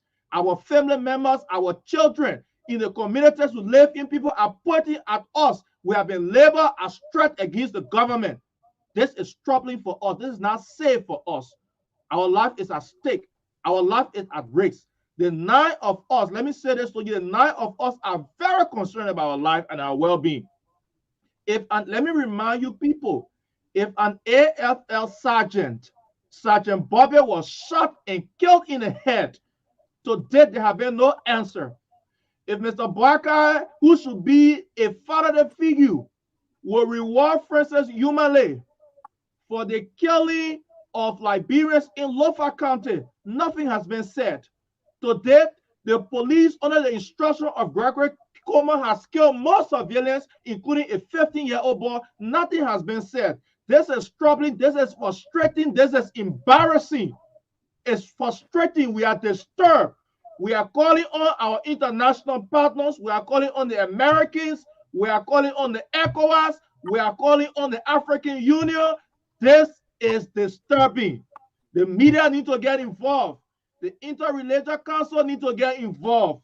The Muslim Council need to get involved. The civil society need to get involved. Liberia is at the crossroad. We will not be used as chicken for anybody's sacrifice. This is embarrassing. This is a gross human rights violation, and we are calling on you, the journalists. We are calling on the international partners to intervene. The time thank you, is now thank to you, Ben. save our democracy. We like to hold you there. Liberia is at the crossroad. Hey, man, talk. No, we're coming to you. We're coming to you. Are you the one turner? No. Ben, thank you. Ben, thank you. No, we won't listen to you, Sylvester. No. Sylvester, you still get 1 hour 30 minutes of this show here. So don't worry, my man. Listen, you didn't still enjoy this show. Go ahead. And go ahead. You know, we got three guests today. So obviously you have this sort of situation. You don't have just a single guest. You got 3. So Sylvester, let's hear from you. So Mr. Sylvester Peewee. Come on, man. He's our foreign expert on the show. So let's get part of the reason why I was trying to do this intervention was to put the case into perspective so that the guys will move along and deliver their case very well. My own dear Gion brother is among the folks that were affected here, right? So respected Gion brother, and I got a lot of respect and belief in him. Here's what I will say. I found myself in similar circumstances in 2012 at the General Auditing Commission, right? But for us, it was not the basis of violating what they called there at the time the political neutrality. It was based on we were being redundant by the administration of the disgraced former Auditor General. What I was basically trying to say, there's no caution for me. What I was trying to say to the Congress is that I want you litigate your process in a way that you have room, right, to skip through the process here. We said this a couple of days ago. I said systematically there have been a systematic violation of the laws, both the Constitution of our country, the Decent Working Act, and that of the Code of Conduct of the MCC. But if you came out in the kind of a very tough and lambasting way, what it would send signal to other people, they will try not to justify that you're trying to come out to be belligerent in the term of responding to this matter. You had a very wonderful case. That's a serious violation of your right as a citizen of the Republic of Liberia. But in a professional institution, I thought you would have litigated your process in the way and say we were wrongfully dismissed. But to go after your boss, because if you present this process as a toxic, they agree that the court reinstated you guys. How will you go back and sit in front of a mayor that you refer and call names? I mean, if that toxic environment is there, it will be difficult. That's what I'm saying for me. You continue to push the case that you illegally dismissed or wrongfully dismissed and ask that you be reinstated. That this process is wrong. There will be totally another day for debate to come out to say how incompetent the boss is or how incompetent the president is as to how you want to call it. But again, in our very society, the very laws we talk about, the law provides that we should respect constituted authority. It is important. Now, let's agree that someone did something blatantly and intentionally yesterday. It does not mean that we should also do the same. Respect for constituted authority is very important, even if they have slipped in trying to go after you. So that's one of the basic thing I would say to the Congress. You got a very wonderful case, but I would think that you be less belligerent and begin the process, and don't be so forceful in terms of wanting to attack. Try to present your case, because if that issue went to court, it's not going to be about the competence of your boss. It's going to be about the process leading to how you guys will dismiss. So I will lay back and believe. I mean, we all sounded very exuberant before in talking tough. I understand these things. We can talk. I went through this line. When it happened to us, we caused all of the laws on all of the radio stations. I was the spokesperson of the 42 dismissed GSC. Toga, I know you followed the case before. The dismissed GSC employee, when Robert Kibbe did that to us. We were tough. We went all around the place. But eventually, nothing. So the best way to do it is to go through the legal means and push your case. Now, if it is the event that you cannot work with this mayor or whatsoever, you can ask that you be paid off. But push the case so you win the case first and foremost. That the process about your service there, it was not because you are a citizen of the country. You got constitutional responsibility to exercise your political franchise. You got the right to exercise your thought process. The democratization of individual thought process is guaranteed by the Constitution. So, I mean, you got the right to do so. So it's basically one of the things I would want to say to us. You guys got a very wonderful case. I would think you guys should relax, cool a little bit, and push the case on the basis of the legality instead of pushing it from the political angle. That would be there's no question that I have for you guys. Let me respond to you. Go ahead. Big brother. Yeah, go ahead, Ben. All right. Thank you, big brother. Permit me to respond to this in 1 minute. I appreciate what you said. But, big brother, there's one thing that we all need to take into consideration. Article 15 of the Liberian Constitution gave me the right to freedom of expression. I have the right to participate in a democracy, to speak on bad governance issues. Let me say this to you, my big brother. You see here, in life, all is not about money. There's one thing that money cannot buy. It is reputation. Over the years, we've built reputation for ourselves as individuals. Now, the government that should be for our interest as the people, the government has cracked down on that right. They've cracked down on democracy. They've ignored my right as enshrined in Article 15 of the Constitution. The government said, when I speak against bad governance, then I am a threat to the government. Now, let me say this to you, big brother. It is a rhetorical question. I'm not asking you. It's rhetorical. Let me say this to you. Do you expect me to be comfortable to work in an environment where Joka is the CSA boss and John Charok Safar says comfortably as the Monrovia City mayor, the action of both Joka and that of Safar as mayor, backed by their boss, Mr. Boakar, already disrespect the law. The biggest book that governs all of us Liberians is the Constitution. The organic law of the country has been disrespected. Like my colleague Fode said, more than 60 times. So let me say this to you.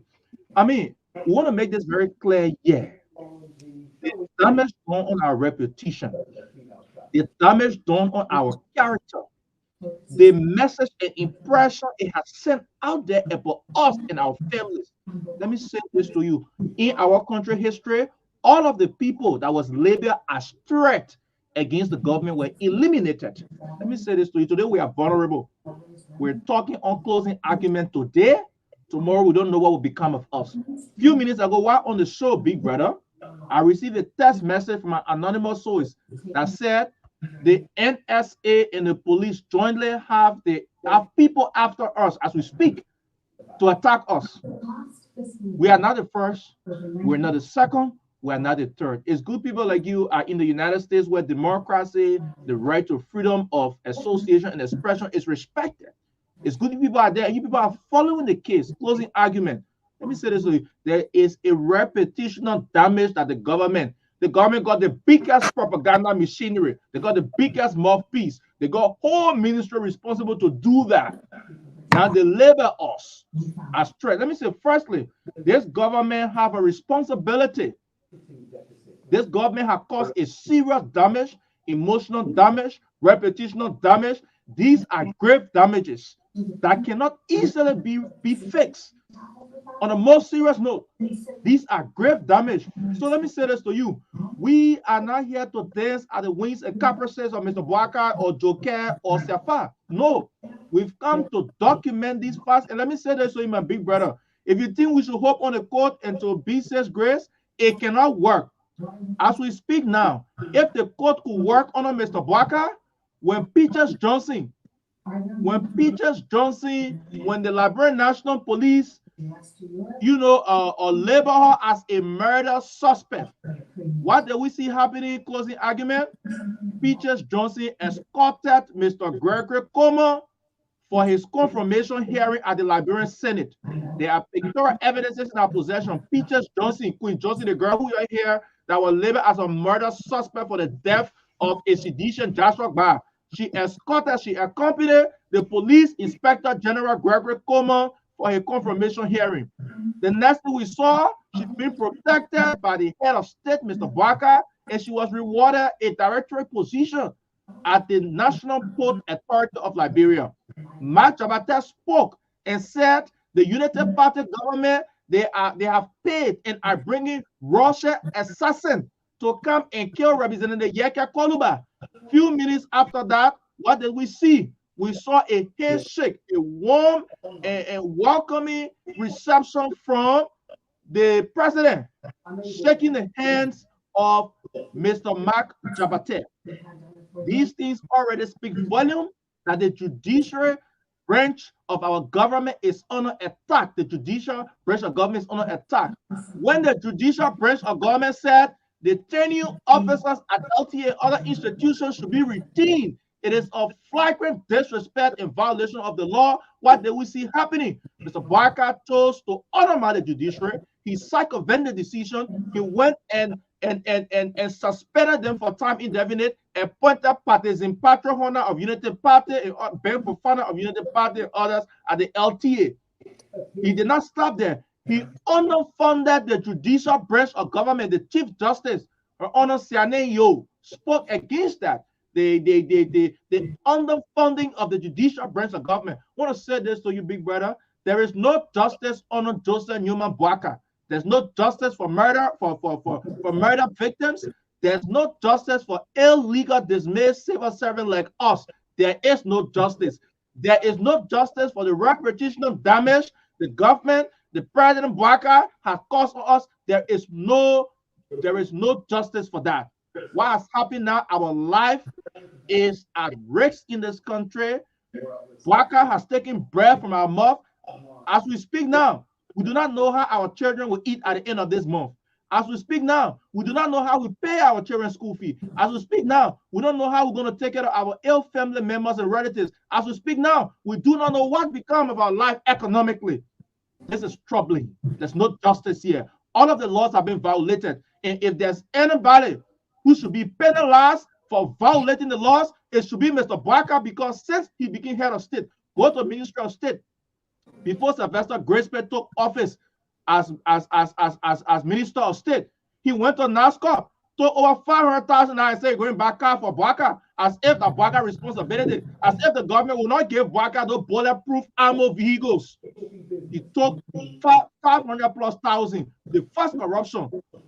This woman or Meta Formula inaugural fund over I think $300,000 or $600,000 was a fund. At the end of the day, Bouaka certificated her. Amos Stewart took $9 million illegally. Gregory commented on $6 million. Gregory went and received gift from a Ghanaian billionaire. Conflict of interest. The guy got interest in Liberia. Took about 20 police vehicles. The yellow machine issue of Mamaka, Belete, Sylvester, Grace Bay. All of these things are alarming.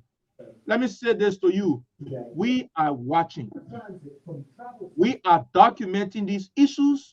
We are calling on our international partners, and we are calling on you, the media, who are watchdogs of society, to take practical actions to save the peace and stability of this country. The democracy, there's a crackdown on democracy by Mr. Bouaka and his surrogates. This is not healthy for Liberia. This is not healthy for the fall march of this country. Ben, thank you there very much. I don't know, we're trying to get Lofa once Lofa comes on, but beyond I'm this, here. Yeah, if we can get Lofa will come in with his question because Lofa has. Yeah, I'm here to I'm here to when you're ready, I will chime in. So please come in because I was ready to go ahead. So can you please come in? I figure, and I'm definitely overly excited. By the way, to the young brothers in studio, I sincerely do apologize that I'm not on camera, and that is simply because I have to attend to daddy duty. But I just want to apologize that I'm not on camera, not to be disrespectful to you guys, but it's just a matter of fact that I'm very anxious to be a part of this conversation tonight. So I hope that you will consider my apologies and just understand that it was meant in no way to be disrespectful to your presence on the closing argument. But I'm just anxious to be a part of the conversation and engage you guys, and that's why I'm not on camera, but I'm attending to daddy's duty. Hopefully you guys understand that. If you're not already parents, eventually you will get to understand what I meant. But here's okay, good. So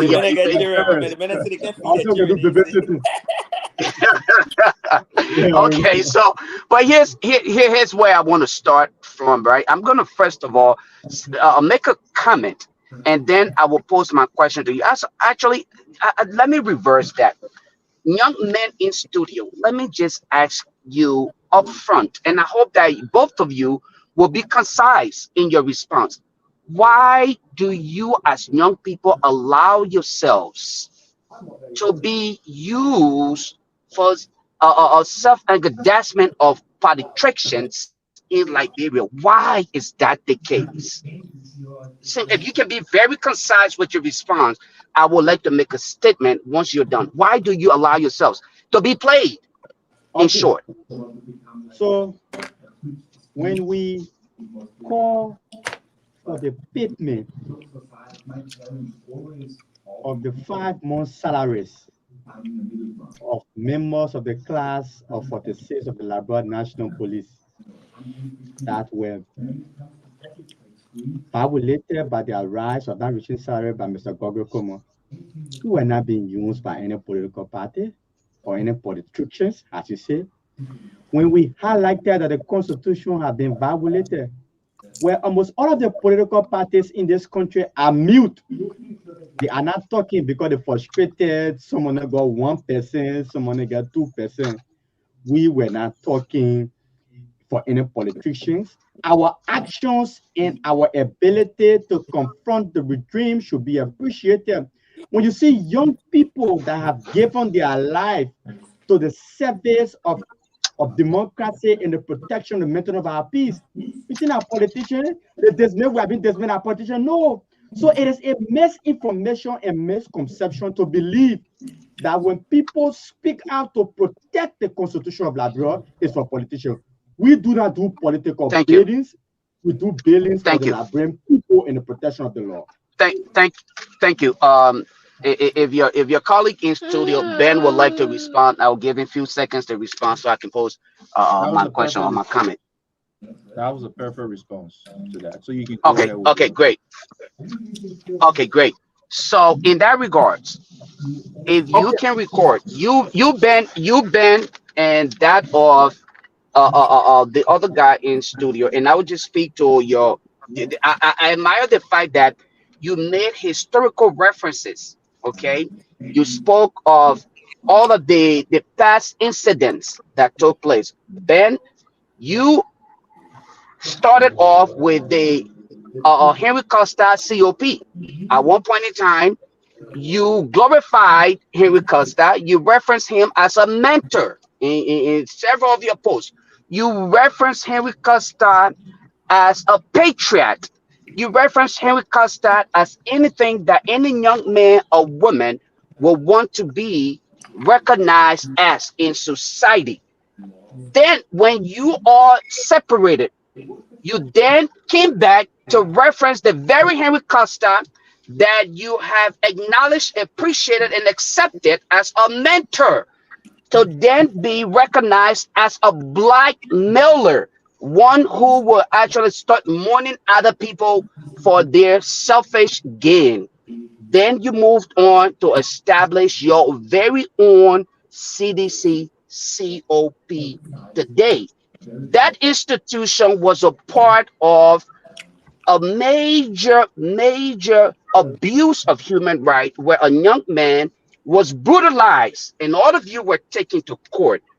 My question to you, Ben, and the young brother in studio, the fact that both of you, at the time you were at the helm of power, you abused, allegedly, let me be correct about that, you allegedly abused other Liberians.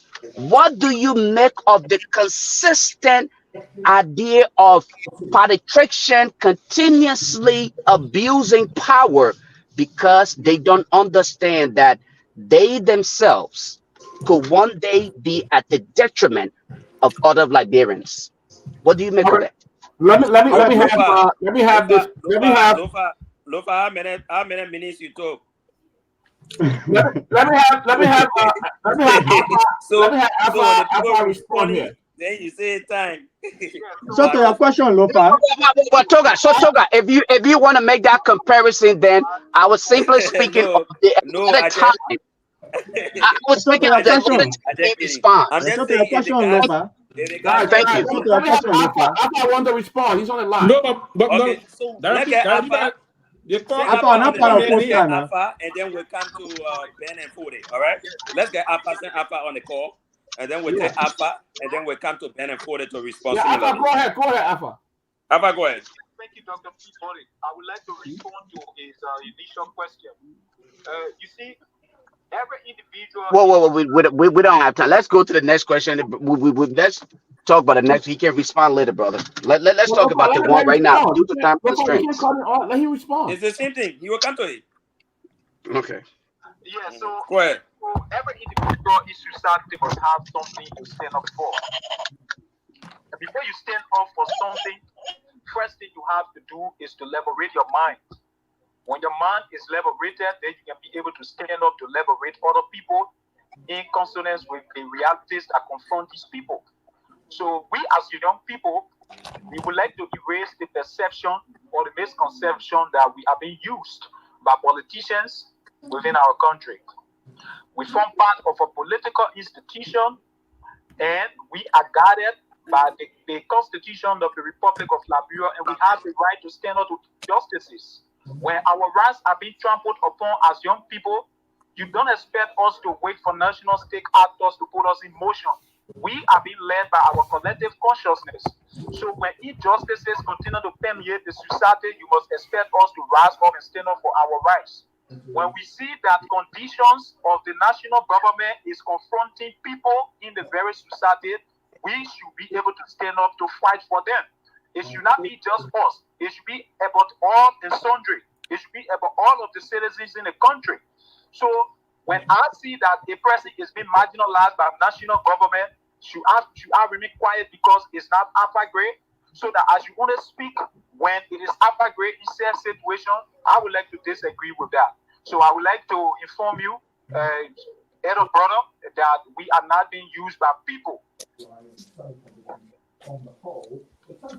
Thank you. Yes, for it. I saw Julius. Lofa Julius. Go ahead, young man. You asked a question. Yeah. In the historicity of Costa. We want to say this in a very clear and unambiguous tone. You are from the ANC. The Point of correct. National Congress. Well, point of correction. I have no. Well, hold on one second, young man. I have no political affiliation. Correct. You cross strike. That big news. You got no political affiliation. I have no political affiliation. Come here, 1 minute. One minute, please. 1 minute before you continue. Stop calling these young people comrades. Leave the people alone with your comrade. Let the young man talk. Listen. No, I'm coming. The young man will talk. So, Lofa, you part of the politician now? You know you part of the politician. I'm not a member of the politician party. You part of the politician. I am not one of you politician. I'm not one of you politician. No, he attempted to actually review what he think he understands, but he knows nothing about. But again, this is why I encourage the young people to remain resilient. I admire him for attempting to do something that he will actually appreciate in the near future, a better understanding of. But here you go. I appreciate you. Keep doing that. Go ahead, brother.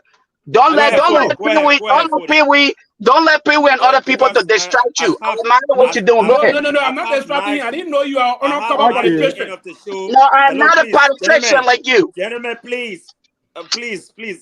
I'm the moderator. Can you guys give me some time, please? Thank you. Self-imposed moderator. No, he's not self-imposed, but we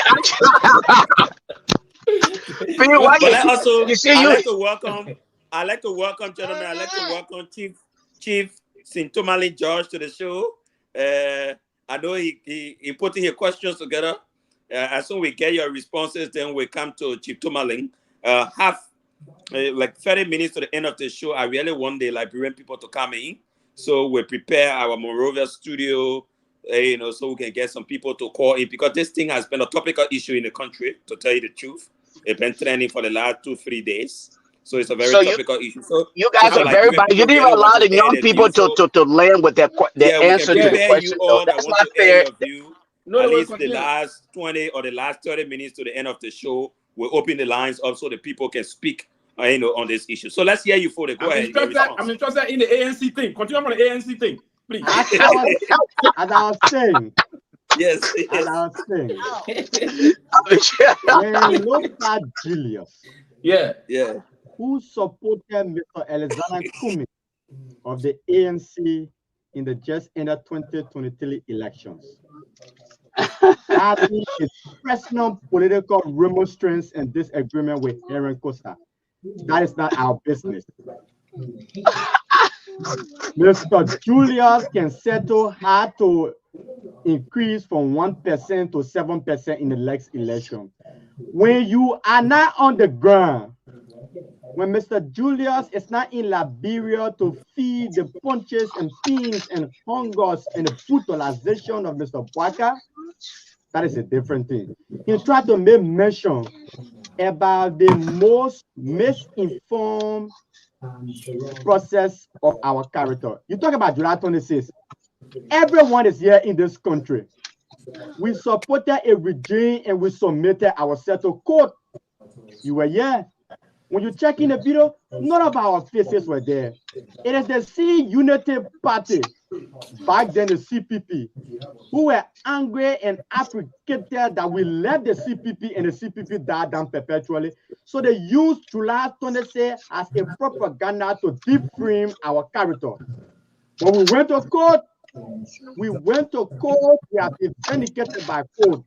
When Queen Johnson, who murdered Joshua Bar on camera, Big Brother Lofa Julius, I'm yet to see the ANC that you supported in 2023, and even you as an individual, to call for Queen Johnson to turn over or say those she has been wanted. You see why I told you to not allow this young man to continue to talk? You would just indict him. I think I'm gonna be protected, right? You are protected. You are protected. So in You are essence, protected. You are very protected. Brother Thank you. Lopa Julius, Lopa Julius, we'll put you in the back. Yes. Brother Lopa Don't Julius, attack the floor, please. we want to say this to you. In our life, we have never been used by any political Conduits. politician. But you know why? Whenever the issue of national security and the protection of democracy arises, we do not look at our ages. We have the ability and the courage to look at the status quo and confront it. Unlike other people who will sit in America and believe that because you speak Series, so you are better than the young brothers down here, you are not better than us. Unlike people who sit in America and believe that you are privileged to be having an opportunity where you can work for $100 per hour. And you believe that because we are in an underprivileged society, so whenever we come out to stand up for ourselves, you see that nobody has stand up. So it is important that you do respect. You should be commending us. You should be appreciating us as heroes. And I let it begin there, man. Mr. Alexander Cummings is not in the country. Mr. Alexander Cummings is frustrated that Edward Appleton got more votes than him. Mr. Alexander Cummings is a major political leader in the country. But Mr. Alexander Cummings has not spoken to the people violation of the law by Mr. Parker, the United Party. The Alexander Cummings and the ANC are yet to reach a point to say, look, listen, Mr. Parker violated young people right. He dismissed them unlawfully. Where is the statement from ANC in solidarity with us? So, Brother Julius, we want to encourage you. You should be appreciating us and encouraging the ANC to come and stand in defense of democracy and rule of law. There's not us versus you. It is about Joe Walker violating the rule of law, and we know very well that the ANC and Mr. Kumi do respect the rule of law. Let ANC issue a statement in support of us. ANC condemned us on July 26th. We went to court and vindicated ourselves. Why is ANC not standing now where our human rights are violated? LPDP has just, let me just give you the breaking news that LPDP has just put up a statement in this regard. We got it already in the chat room, gentlemen. You can see that. ANC issued their own statement. Yeah, LPDP has put up a statement actually on this. Yes. So another point, Dofa talk about. I just want you to make a few seconds comment on that, and I thought it's fair that you answer that aspect also. Do you still believe in Heron Costa, or do you believe that he's a blackmailer? Let me respond to that. In the 2023 elections, we informed the Liberian people, prior to the 2023 election, we informed the Liberian people that President Weah's magnanimity and his good governance, the gains, his magnanimous performance was very important to consider for a second term bid. And Mr. Costa joined us in that cause. He voted President Weah in the second round of the 2023 elections. So ideologically, Mr. Costa aligned with the CDC Council of Patriots to say yes. Mr. Costa follow us in the final analysis to support President Weah. And let me say this to you, when you check the record, we have been doing this now 4 years counting. We've been consistent. Let me say this to you. We supported President Weah when he was in the mansion. We went to jail when these same United Party people in opposition took propaganda. They used propaganda. They pressured the government until we were dragged to court. We faced the court. We went through the process. And today we are here. Today United Party is in power. They are using the Civil Service Agency and the Monrovia City Mayor to penalize us, to witch hunt us, to fight us, to eliminate us. Yet instead, but let me say that we've got a message for Mr. Barker. Mr. Barker, you can do all you want. We remain unapologetic believers of President George Manning Weah. If you like, let me say this to you, Mr. Barker, the last length you can go is to kill us like you've already planned. That's the last thing we can do. But even in our grave, if you succeed in killing us, we will still be unapologetic believers of the philosophy of the CDC and President George Manning. You can't change that. So don't let you hate. And another thing to say this to you, we are not the major threat like Bouaka believed in his mind. We are not threat to him. The major threat to Bouaka is the bread and butter issues, the violation of the laws. Those are the major threat. They kill him. Let me say this: the last time I told Gregory Coleman and somebody got vexed. Gregory Coleman is the chief murderer of the Liberian National Police. Till date, nothing has been done to reprimand his actions. He's responsible for the Liberian National Police and every action of the LNP. Let me say this to you. So I want to say this: the extrajudicial killing. So Ben, let me ask you a question. Are you responding, Ben? Ben, hold on 1 second. Ben, are you responding to my question? Ben, are you responding to my question? Ben, are you responding to my question? Ben, are you responding to my question? Ben, are you responding to my question about your view on Henry Costa? Ben, are you responding to my question that I posed? Are you responding to my question, or you are just speaking out about the current situation? On the closing argument to entertain you, we came here to no, you did not. No, you did not come. No, I agree. I totally agree. This is not for social interaction. It is here for informative discussion, and that is the reason why I posed the question to you, Ben, and I expect you to respond to my question, not to deviate from what was posed to you. You intend to answer my question. Toga, Alex, hold on 1 second. It is at his judgment whether to respond to my question or not. If he chose to respond to it, it's okay. No, he did not. He actually, no, how you tell me what? Don't do that. Toga, don't do that. Toga, don't do that. Toga, you are still right there. I'm listening. I'm listening. All I'm saying here. But Lofa, can you listen? Toga, let's be upfront. Let's be honest about this. Right. Well, all the I see. I'm following the comments and everybody on this whole 1% issue. It's just to sway the debate from the actual issue. The actual issue these guys are here for. The actual issue here. It's not ANC debate. They are here for some illegal dismissal, and we should come back to topic. That is the issue. Sway the issue to ANC. We give it a completely different flavor. I agree. Why it is true that they are here purposely based on the illegal dismissal. We are also here to make sure that the checkpoints are erected. We cannot continue to deceive our people based on these messages. That's what we're saying to you. Don't do that. Don't do that. Because what you're attempting to do here is to be deceptive. You yesterday. Don't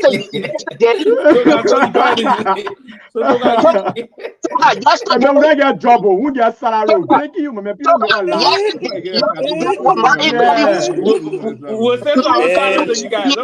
You attempted.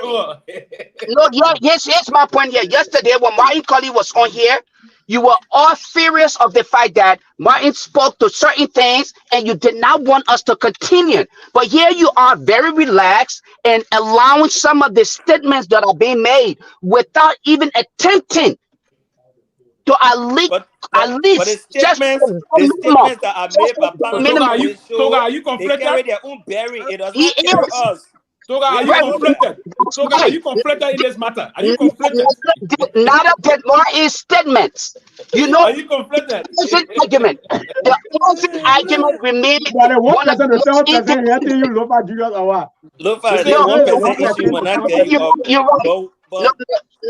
Here's my thing, right?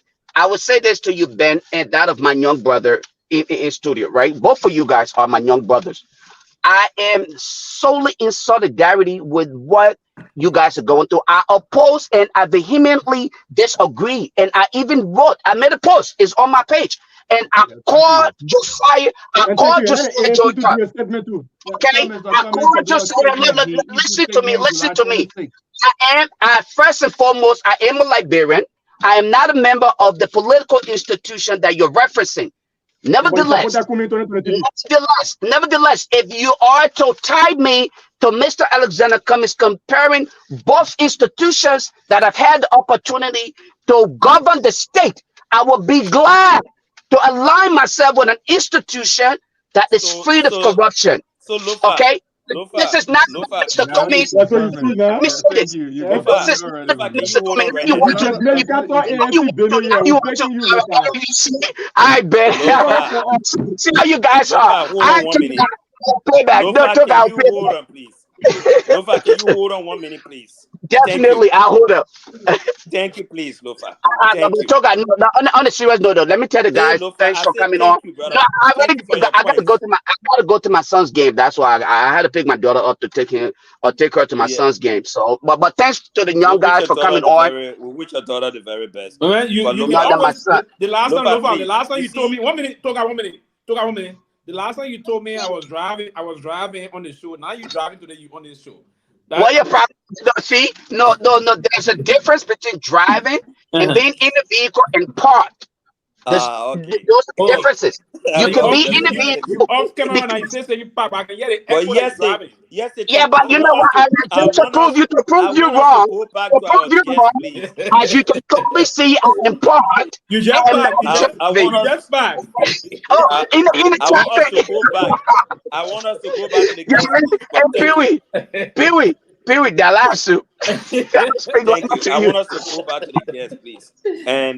And we have a very sensitive issue.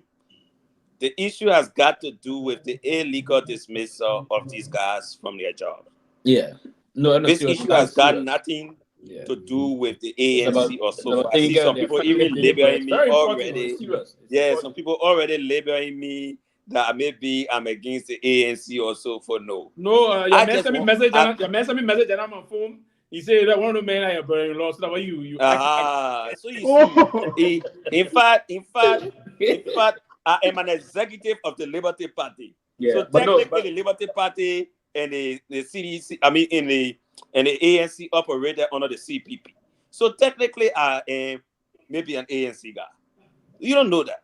So I've got nothing to do with 1%, 2%, because this issue has got nothing to do with the ANC. So we shouldn't have even dragged the ANC into this matter. So I see some people running. Oh, in fact, I'm running back to my show. I won't watch. So that 1% you can talk about.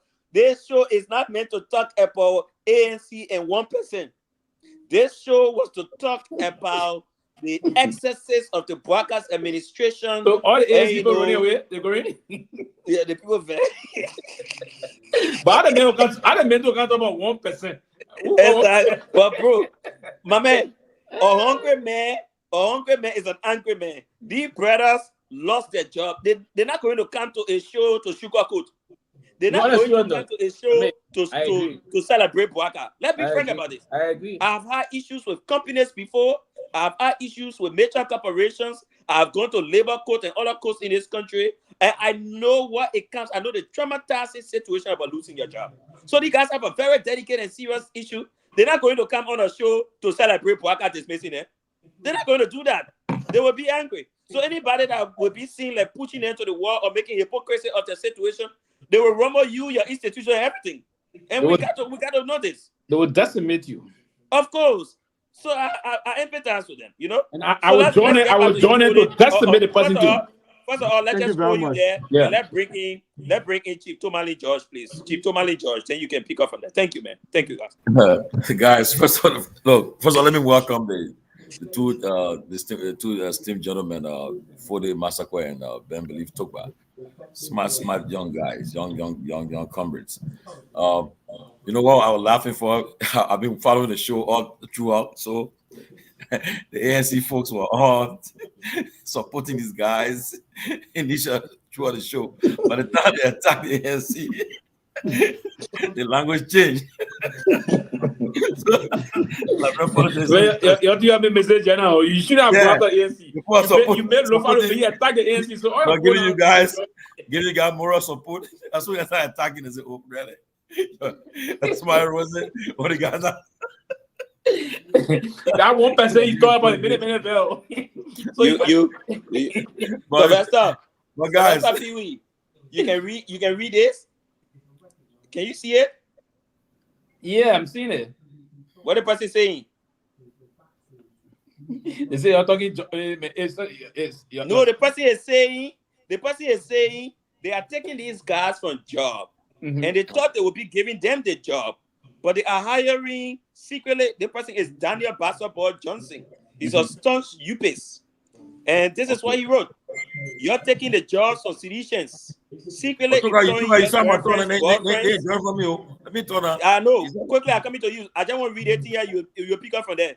The guy is saying Daniel Basketball Johnson, and it's a major allegation that he's leveling it. That he thought these jobs were being taken from these guys to give them opportunity as people who supported the rescue mission. What he's saying is that you're taking the jobs from citizens, secretly employing your girlfriends, boyfriends, and relatives but want the masses to wait. September 17 will openly rally the masses. I think that's what he meant. So it means the United Party people are planning a protest against their own people. Go ahead, Chito Manager. Thank you. Okay, so first of all, let me say this: the action of Mr. Joker. I reached out to him yesterday. Usually, when I lived in the same state before, so we have that relationship. So I reached out to him, but then it was very strange that he's yet to respond to me about what happened just prior at the MCC. But as you're talking to other actors and people, what happened by firing these guys and the reason he gave, the law he even quoted, the policy he quoted, he said he talked about protest and strike, and these guys did not engage in strike or protest. Okay, but though he fired the guys, and then I heard the VOA interview this morning, and with Jim Botte on Daybreak with the other gentleman, it was just wrong. But Pew gave a very good advice to you guys because I will listen to Comrade Pew that you should focus on the issue at hand, your dismissal, and try to take away the politics from there because you gotta have a legitimate case. And right now, people gotta be careful because the lawmakers who are there to protect the citizens, they are targeting now. Just before I came on the show, I saw the same Joker. He's now saying that all those the speaker hired, they should not be paid. He's coming after them now. So he's coming closer. He's going to the speaker, the third highest man in the country.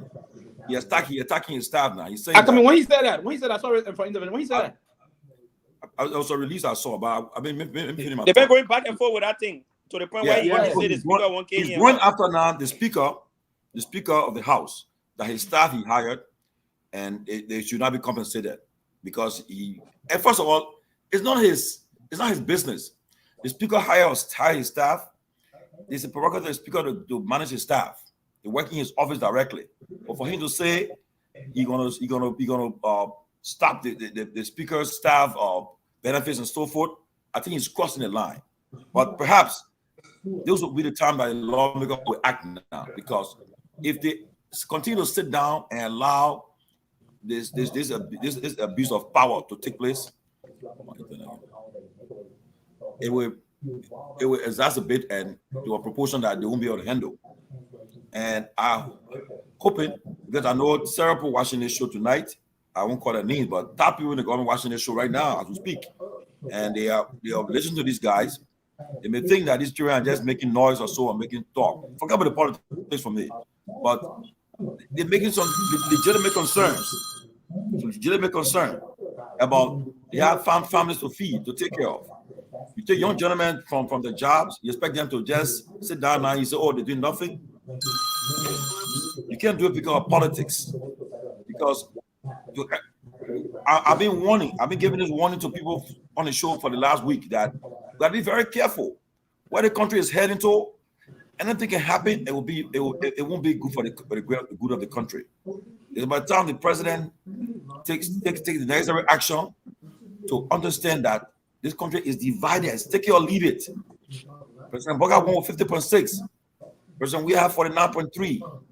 Okay, but as he immediately conceded defeat, as we were all present that day, he considered defeat and call. I was there when he made a call to boycott and the call for the greater for the peaceful transition, which happened. They did a peaceful transition, and the UP is ruling the country.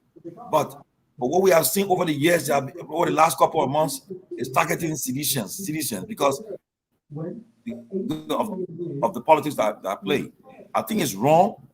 Okay, like somebody else said that yes, they have the Cities Corporation and the CSA may have some point with these guys, but the guys cannot violate the right of speech to free speech. Okay, I mean they are willing to channel the issue with them, but to come and say because they attack the president or so forth, whatever I don't think is warrant dismissal. There should be progressive steps taken to reach the bad location tonight. Yeah, my internet gave me trouble, but I think people get a very good advice, and I just want to say that I pray and hope that the lawmakers, as they resume, they come back to session next week, they will take stock of this matter, and we do not allow these things to go on unresolved, because 9 person got fired this week. They're going to continue to do it, and it's going to be a boiling point where things will get out of hand, and that's my fear. I spoke to some people in the government today. I told them, you guys got to be careful. Liberia is a very small country. Liberia is a fragile country, very fragile situation. Okay, mind you, before as I end, when President Salif ruled for 12 years, you had 18,000 foreign troops in the country. The army protected her for the 12 years. Now you have a police, immigration, and you may not say it. You have citizens. You have people in the police force, in the military, everywhere. Don't think it's going to be you're going to have people from one party that don't forget, be mindful. So we pray and we are calling on the administration to take seize of this matter. Do not just ignore these young people concerned about just firing them, but to understand that there are progressive way of handling issues. You can just come and just take a post and just fire people like that. Okay, so we pray and hope that the lawmakers, who is our first branch of government, as they resume the session next week or so, they will take seize of this matter and intervene. I know the speaker was trying to put the CSA boss in check about some issue of constitutional violation, and I pray that this matter will reach to that level, and as they resume the session, this will be high on the agenda. So for now, they're calling me too much. Let continue. Yeah, Toga, 1 minute. Toga, before you come in quickly, here's the point. George, you were just talking about that the CSA boss trying to talk up some issue about the Speaker office.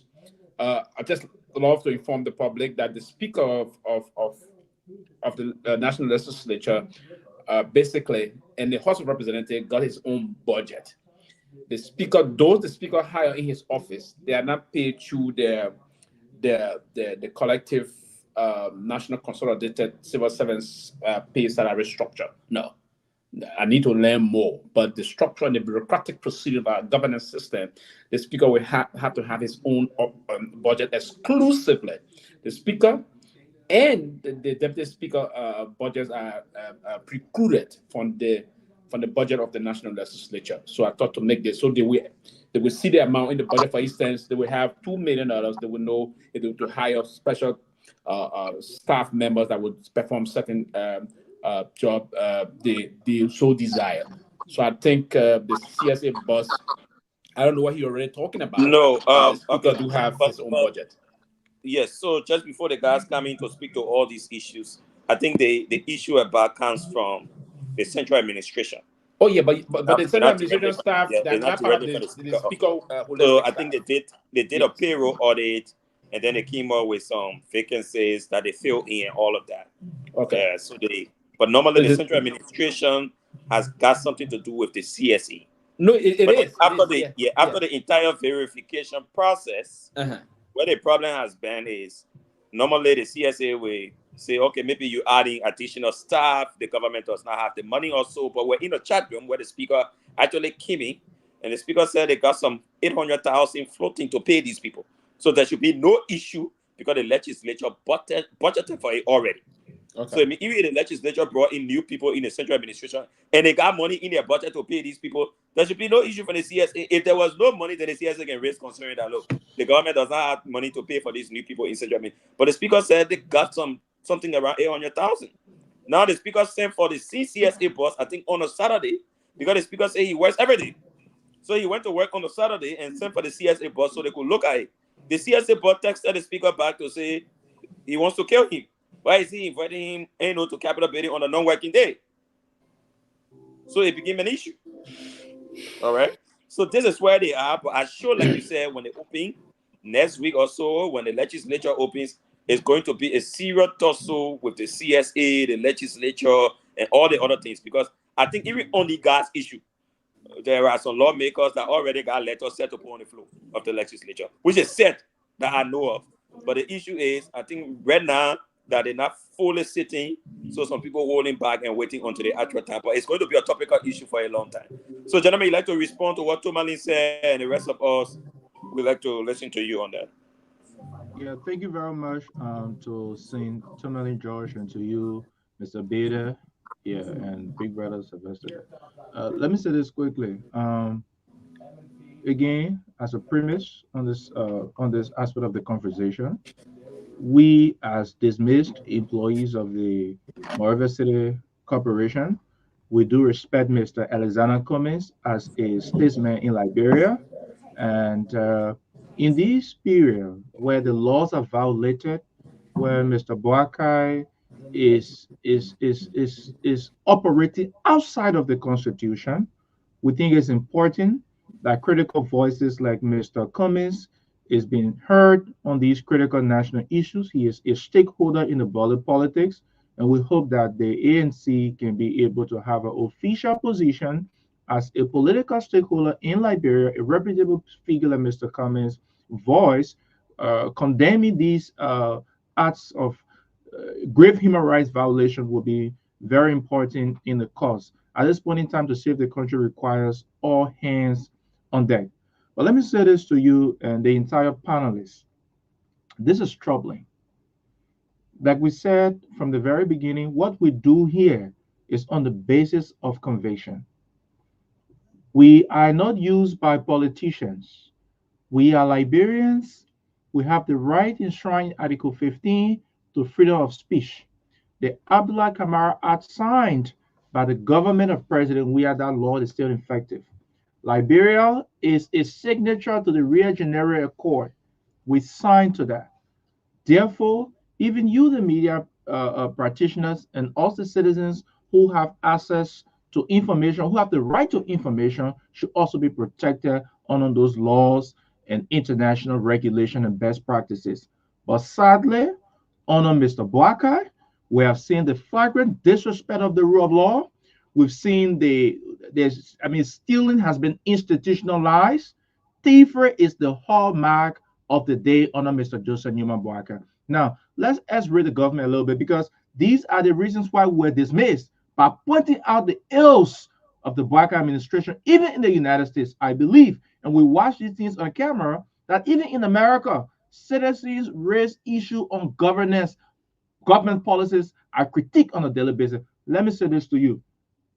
When the Minister of State and the Minister of State will have portfolio, Mamaka Belete and Sylvester Grispe, go and negotiate, bring yellow machines into the country, take those yellow machines through the port and have it secured at the barracks, the military barracks, automatically those are violations without getting the legislature involved in such a negotiation. So we're not elementary students. We all have an appreciable understanding about these proceedings.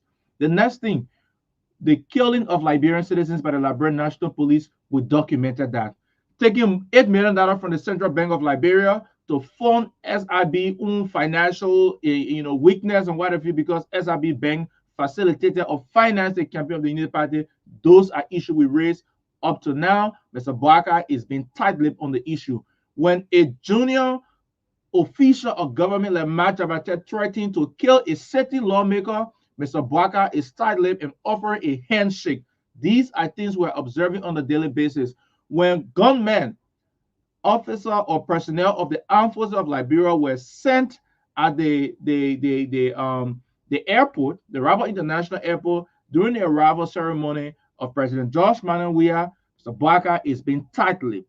All of the violations of the law in the country is being sponsored by Mr. Joseph Newman Bwaka. And today, going back to our dismissal issue, the Civil Service HSA boss, Josiah Joker, said that his action is sanctioned, is sponsored, it is supported by Mr. Bwaka.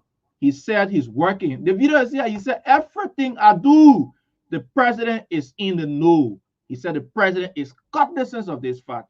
Today, Mr. Bwaka has seen the office of the presidency to manipulate, to humiliate, to violate the human rights of Liberians who do not share the same view of the Unity Party. These are recipes for chaos.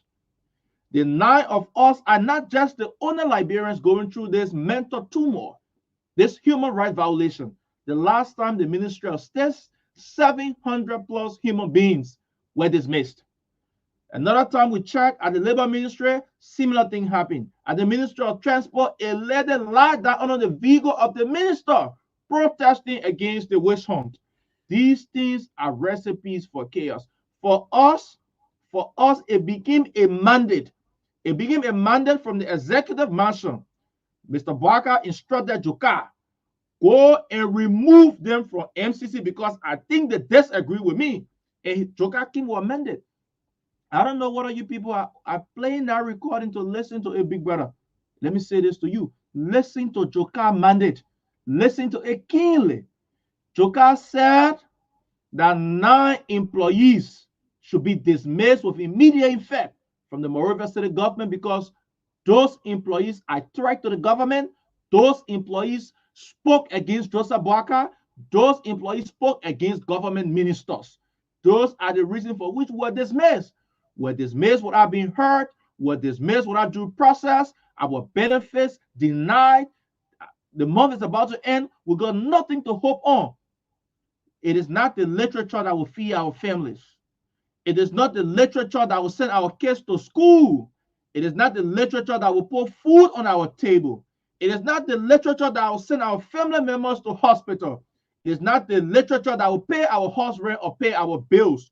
Today, one Mr. Bwaka and his cabinet ministers and their relatives are okay and they have money in their pocket. They feel that every other Liberian should be suppressed and humiliated. This is wrong.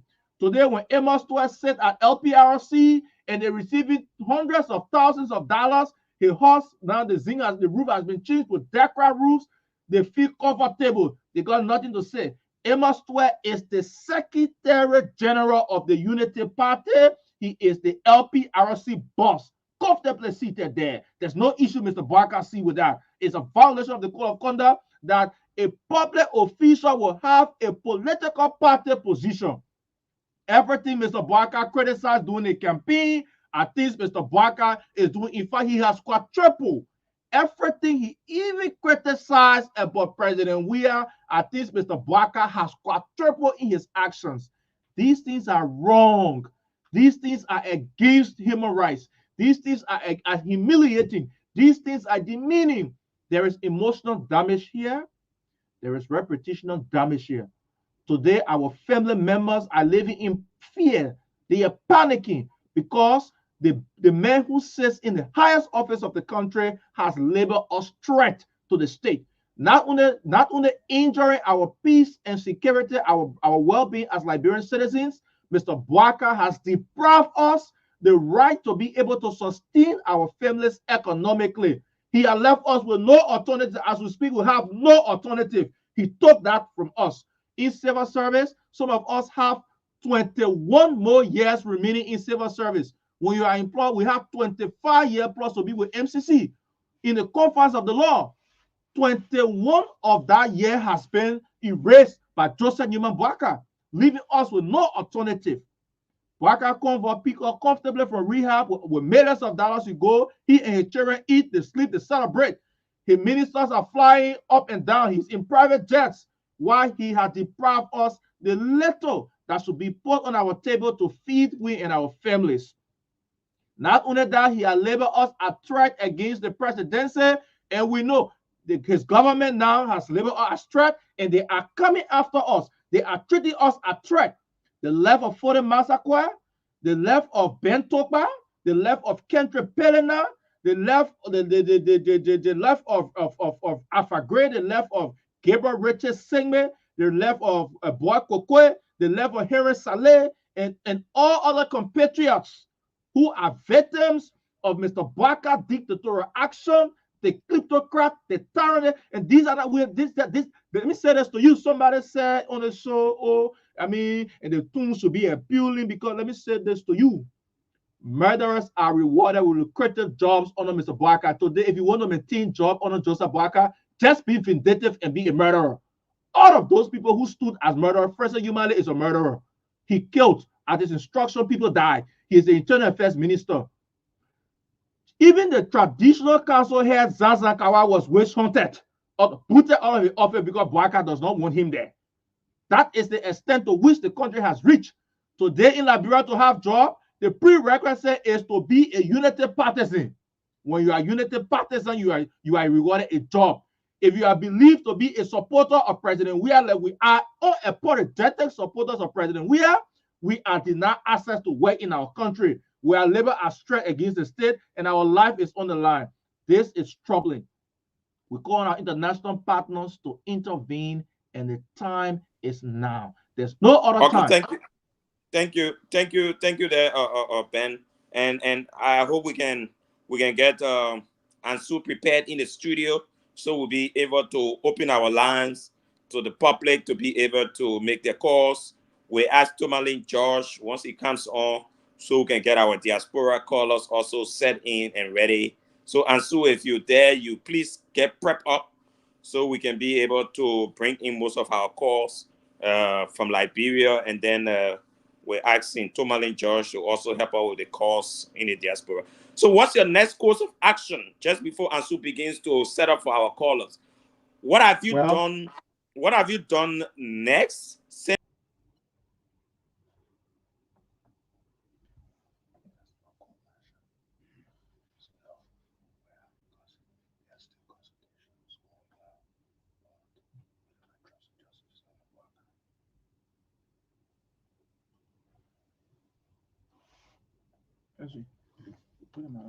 I use things that I want. There's still consultations going on, but for now, we do not trust it. The justice system.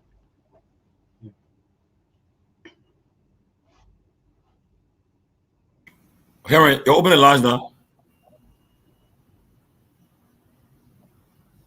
So I guess you've been following very closely on closing argument.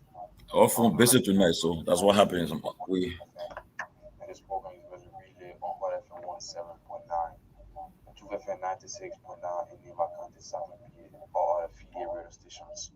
So to participate here tonight, please you call 07770177635. 07770177635. 07770177635. 07770177635 is the number to call, and then you're going to be live here tonight on the closing argument on the Renaissance Radio 96.1 Truth FM. I get to the line. You've been our very first caller to this caller. Hello? How are you?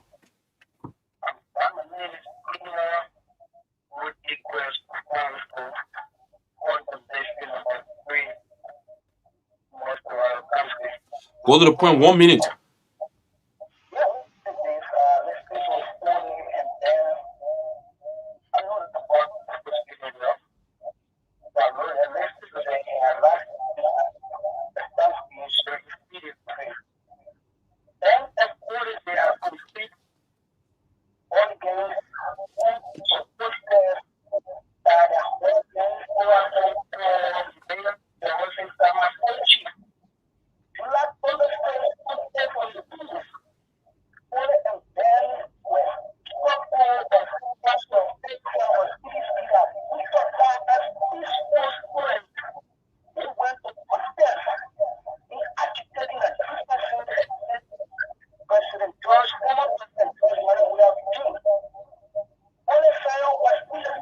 Eric, what happened to our phone again, man? There you go. There's been a problem, bro.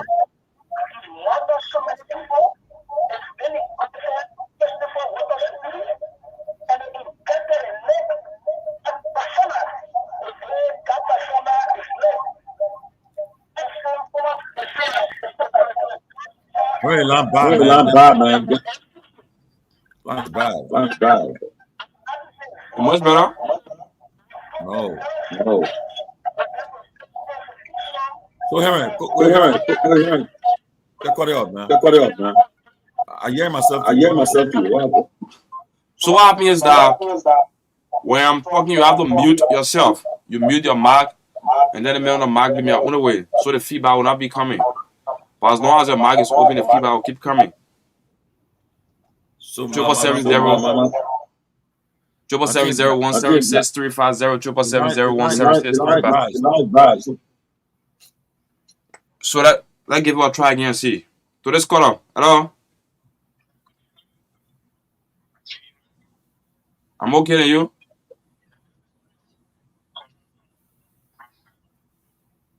Chris calling from Marvel. Make your point, Chris.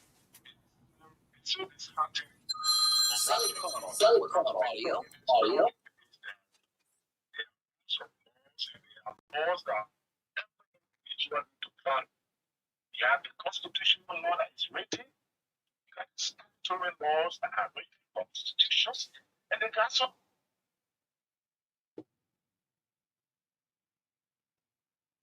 Man, what's my comment? Because they respect law.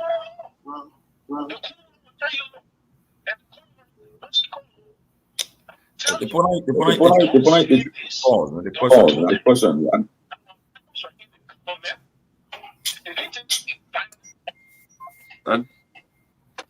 So let's do some technical adjustment. Why are you taking your calls? Why are you taking calls from your end? Hello? Let's do some technical adjustment here. Okay, go ahead. So I guess my yeah, go ahead. Okay. Good evening, everyone. This is Siliki Kumai from So I listen to the show. So I want to make this question. The man. Yeah. Go ahead. Okay, good. Thank you very much. Hold on. Why would he be hearing himself? You get adjust. And go ahead, Siddiqui. Am I good now? Yeah, go ahead. Okay, thank you so much. So Ben and Fode, I want to sympathize with you guys for the government trying to terminate, your work at MCC, because of your criticism towards the government. That is unfortunate, and that shouldn't happen to any Liberians for the army, because of your criticism in your state. But let me say this to two of you in the studio. The ANC and Mr. Gomes is not taking instruction from you guys.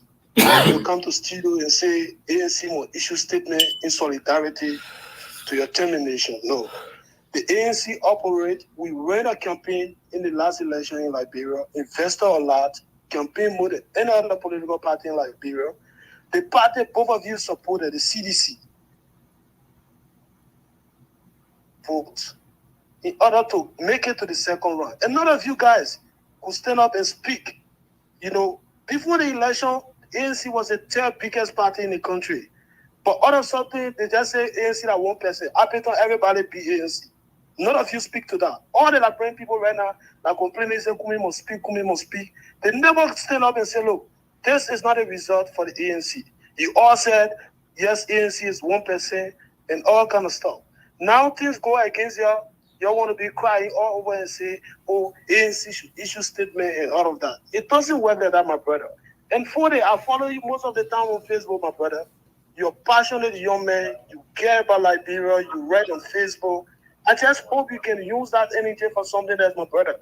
It's unfortunate that the terminated you guys control, but I just hope you guys, because you're criticizing UP today. Yes, that is okay. But the people you guys are criticizing UP for, they're not even an option as well. So I don't even know what you guys are doing. But I just hope you guys realize, the people who mean well for that country, so that we all, can get on a path to move Liberia forward. Liberia's problem is not politics. It's way beyond that. It's something bigger than politics that any other person can think of. But the ANC will speak to issues whenever they think they can speak to issues in Liberia. We're not going to be pressured.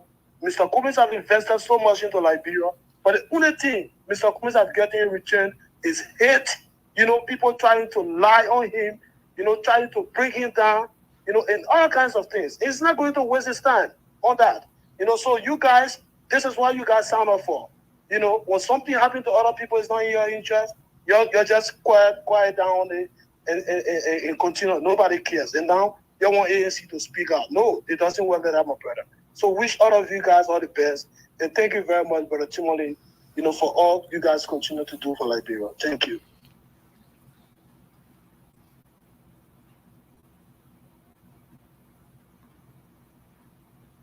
Yeah, Henry, you can go ahead. Take some more calls.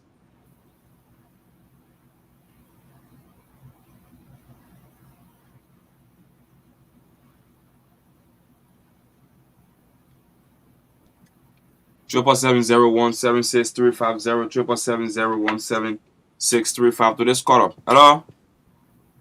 Sounds very good now. How are you?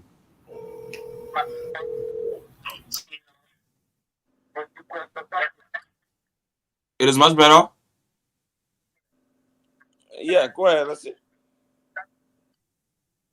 Oh, I mean, if you call, you have to go to the point. The line is out of the gym. 770-17635. I got a call on the line. Go ahead, caller. Yeah. Hold on, Aaron. Hold on. Yeah, good evening, Cinto. Are you getting me? Yeah, go ahead. Yeah, this is Wild Michael Gilman, the host and executive administrator for Jide Hard Talk and chairman for the Concerned Liberian Network, Incorporated, a conglomeration of Liberians in the diaspora. First and foremost, I want to extend greetings to you and your panelists, as well as revolutionary greetings to the young folks in studio there, Ben, Believe, Topa, and the rest. And we'd like to say here that we are in solidarity with you and the many folks that were illegally dismissed by the CSU or CSA and at various ministries there, folks that were illegally dismissed. I'm using the word illegally with all of the emphasis and strength associated with the word, because at least we know now from the third man in command, the Speaker of the House of Representatives, that the Civil Service Agency is unconstitutional. It is not supported by the Constitution.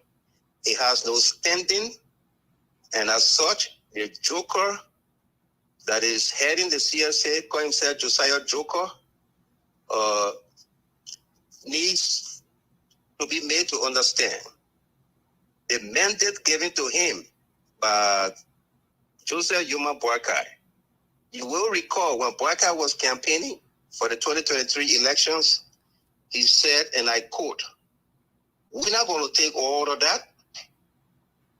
Where we have 100, 200 people, you go there now, there are 700 people.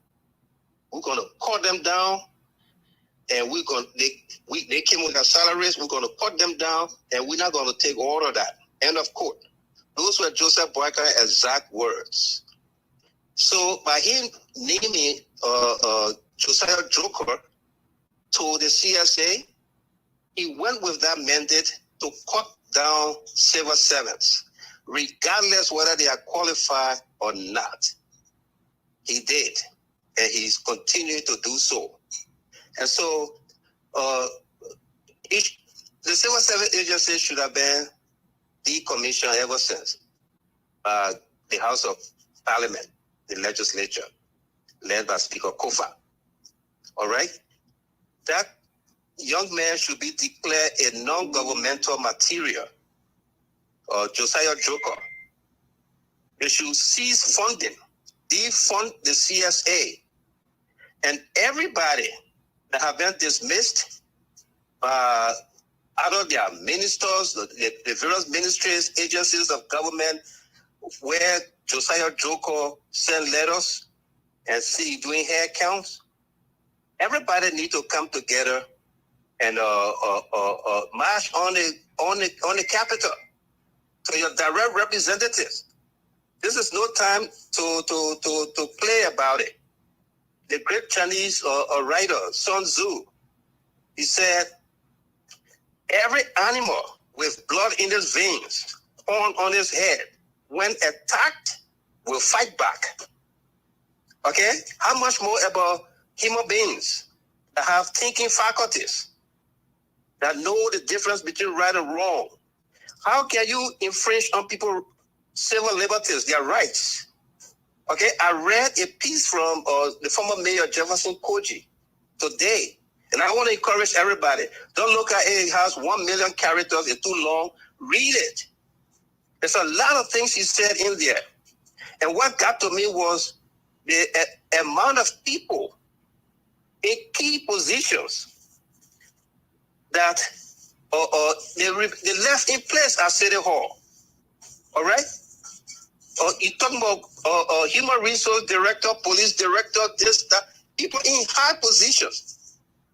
Okay? It's because the CDC government understood that everybody is a Liberian and they are entitled to those liberties, the pursuit of happiness. What makes you happy? You know how much damage, how much stress has been brought upon the many people that were laid off, and the mayor will go on television and say, I'm instructing the city mayor to dismiss 9 persons because of their free speech. Where is Buju-Ben Keita, who told the judge at the Moravians on the City Court of Magisterial Court not to pursue the case against the young man from Morocco who went against who insulted, he rated the cultural ambassador Judy Endy. And he said, don't you know that free speech has been decriminalized in this country and nobody will be punished for their free speech? Where is Buju-Ben Keita? Where is Darius DeLong, Yomli Kanga Lawrence? All of these folks who were always there. I heard a young man talk about Alexander Cummings cannot come in now to say anything. How can you expect a Cummings to come in to say anything when Cummings is seated in the office of the president? He got Grigsby there. Grigsby is Cummings' right-hand man. Grigsby signed the $180,000 deal with Dr. Allen White to impose sanctions on Liberia, to impose sanctions on government officials of the CDC. Okay? So you don't expect Cummings to come in. Cummings is playing it safe and thinking that he can come back after Joseph Boakai to be president. The record stayed there. And he knows what we did to him during the period leading up to 2023. We made sure we brought Cummings down from 7% to 1.6%. The next time he will not even get 1%. So the Cummings encouraged these young folks that are on TV today talking to protest and protest and protest and protest. Did the George Weah government go after them? Did anybody go to jail for protesting? No. All right? Because it is their rights. They must be protected at all costs. And Boakai took an oath to uphold, defend the Constitution. Has he forgotten Article 17, Article 15, the freedom of speech, freedom of association, and what have you? All right? Look, I'm so annoyed by what is happening in our country to our people, all right? To the extent that, for lack of better words, this nonsense has to stop. It has to stop. People must be called to book, and our lawmakers must be the ones to provide that safety net for civil servants. All right? Speaker Kofa cannot come out to say that the CSA is an illegal entity that is not supported by the Constitution, and then Joker continue to stay in that position and threatening those hired by the Speaker. You see that sheer nonsense. A man who has no standing constitutionally, that is supervising an illegal, unconstitutional entity, is telling the Speaker, people that you hire, we are coming after them, and he probably have told the finance minister not to issue checks to them. But hey, Ben, Believe Toba, and others in studio, we are with you. I will call you. We're going to talk, and we're going to all chart a course of action. All right? The Concerned Liberian Network stand ready in support, in solidarity with you. The Judah Hard Talk family does the same. Your story will not be unheard. It will go throughout the length and breadth of the globe. All right? The injustice that is being rendered to civil servants has to stop. Has to stop. So, I don't know. Tomalin, thank you there. If you have a question for me or anybody have a question for me, I will take it, and then we'll be ready for our show later on this evening. Okay. Thank you, Mr. Gima. Thank you.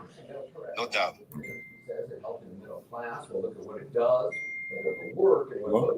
Thank you. We are 12 midnight. We are 12 midnight. We are 12 midnight here. So at least one or two more callers and let them be to the point so that we can wrap up. You got 1 second. You got 30 seconds according to the moderator. 30 seconds. Thank you very much, Timothy, for having me, Bill. Mr. Michael Gaiman came into his policy on Mr. Cummings. Mr. Grisby at this office order as a Minister of State of Presidential Affairs is not from ANC. When he was at the CPP, he came from Unity Party, and everybody were working together in one accord. So CPP was the middle of four political party. Everybody know that. So nobody had to educate Mr. Michael Gaiman where Mr. Grisby came from. So if you don't know your stuff, my brother, please do all a favor and not conglomeration or Liberian in the diaspora. Y'all rejected my membership. I paid my money and y'all rejected my membership. So a CDC in the diaspora, what I said concerns Liberian. It's not conglomeration of Liberian citizens here. So stop saying what you're saying. We are not afraid. And I'm a very bold young man. And I always told you the truth. So Mr. Grisby is not from the ANC. He was a representation of the Unity Party within the CPP. Know your stuff, Mr. Man. Thank you very much for having me. Aaron, you can take one call from Liberia quickly. Starting the day already. It had already. It's not going to be 777-0176350. 777-0176350. To this caller. Good morning. Hello. How are you? And even why you doing what? Do you feel on who?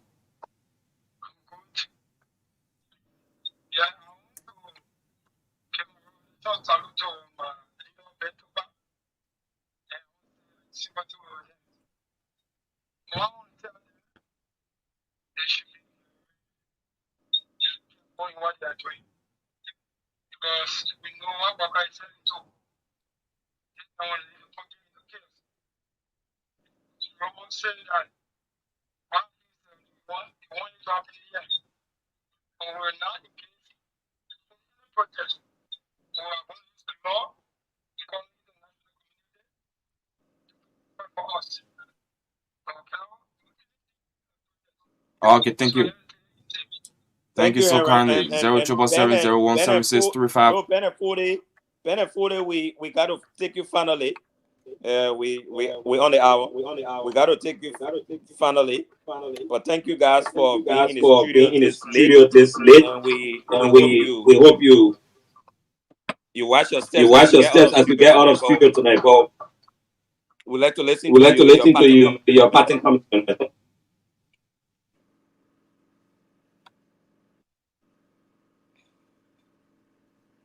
You are muted. You are muted. Henry, please unmute the people.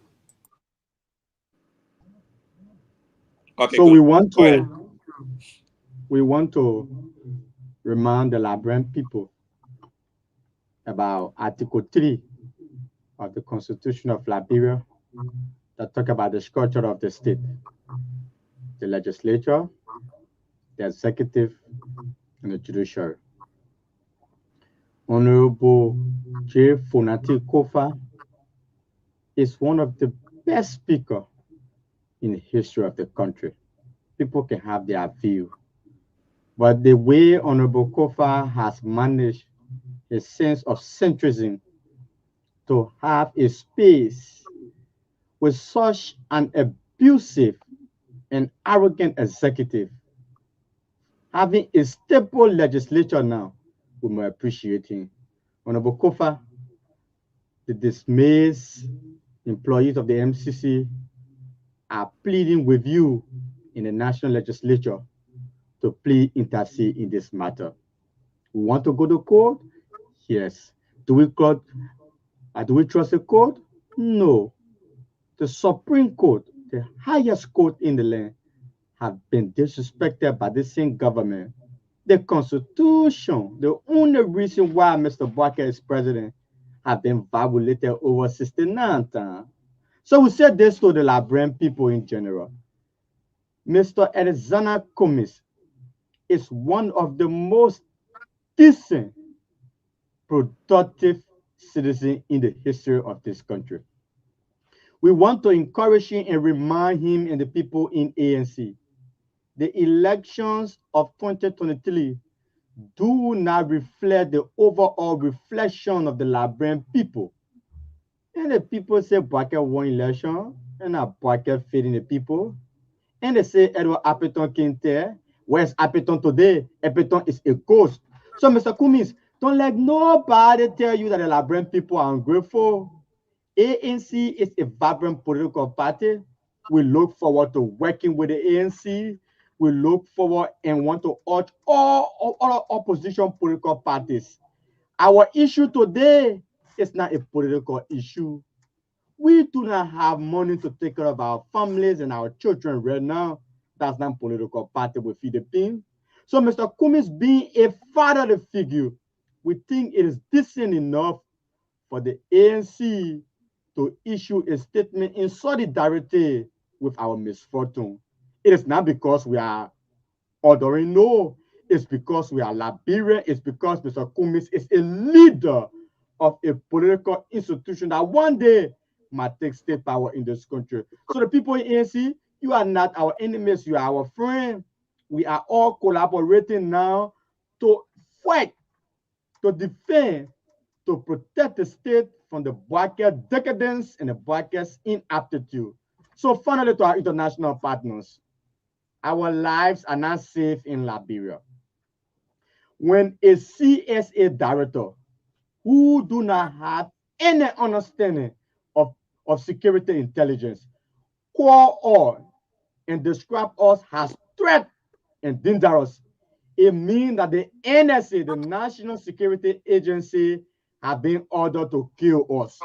So to our international partners, a regime that an armed forces officer, Sergeant Bobby Manning, was shot 5 times in the head. Up to now, there is no investigation. The government is yet to say anything. If the army man can be killed, then I order civilian, and I even not to shoot gun. So we want to tell our international partners, the American Embassy, the European Union, our lives are not safe in this country. And we look forward to intervention, and we can believe that the continued bastardizations and the witch hunt, this is how Liberia went to Butuo in 1989. We don't want to go to Butuo. You cannot continue to institute high level of nepotism and witch hunt. Other people want to defend themselves. We don't have the means to defend ourselves, so we want to call our international partners. With the way Mr. Bouaké is governing the country, Liberia might go to war if the international partner cannot come in. We don't want war. We want peace. And there is no peace when people's survivability and job can be taken when you want to reduce or to back up. That's not possible. All the opposition political actors, you are under attack. We are Liberians. Please stand for us. Please speak for us. Please stand on our side. We Thank you for appreciate this platform for being here. Thank you very much. Thank you for the pen. Can we hear you too? Thank you. Closing argument once more. And I'd like to close it on this. Robert Porch said, and I quote, when the interest of the marginalized is jeopardized, reaction becomes inevitable. Blaise Pascal said, and I quote, when the people facilitate your ascendancy and are injured by your administration, they give you hate and they give glory to non-entity. And finally, Dr. Martin Luther King Jr. said, and I quote, injustice anywhere is a threat to justice everywhere. Furthermore, we are caught in an inescapable network of mutuality, tied in a single garment of destiny. Whatever affects one directly affects all indirectly. Let me say this to the world and to closing argument. What Mr. Bouakai is doing in Liberia, the path, the bull-neck, recalcitrant, and belligerent posture, Mr. Bouakai has the propensity, the proclivity to regurgitate the gains our country collectively, the collective effort of all of us. Mr. Bouakai is accelerating Liberia on the path of the dark days. The onus is upon all of us to join hands to collectively resist and resist strongly the tyrannical, dictatorial, kleptocrat, and kleptomania. The thief in Mr. Bouakai must be resisted strongly. And we call on our international partners to join us in this fight, to resist the flagrant disrespect of the rule of law, the abuse of power, the abuse of human rights. And our life is not safe in this country. We call on the Americans, we call on the European Union, we call on the ECOWAS, we call on the Interreligious Council, we call on the Independent Human Rights Commission, we call on the Muslim Council, and we call on all other persons of interest who believe in the peace and stability of this country to join us to protect democracy, protect peace, and protect the rule of law. Thank you very much. Thank you so much, gentlemen. It was a pleasure having you guys join us tonight on the show, and the public can be assured that this show is open to everyone. I remember us hosting the Public Works Minister here. We hosted the representative from Mark Gibby the other day, and we'll continue to host all actors. Just try to avail yourself, and when you intend to speak to issues, link up with any of us. In fact, we all on this show got diverse orientation and thinking. I don't think anybody is fully teleguided to any political institution directly on this show. So depending on the situation, we can speak differently on different subjects. All of you who were able to make your calls, we appreciate your calls. Those of you who've been following here, the diaspora and across the country, thank you very much. We have Fode Massacre, and we have Ben Belief, Tukba, and we have Alpha Gray, all from the Monrovia City government who were dismissed by their boss, by the MCC on instructions from the CSA.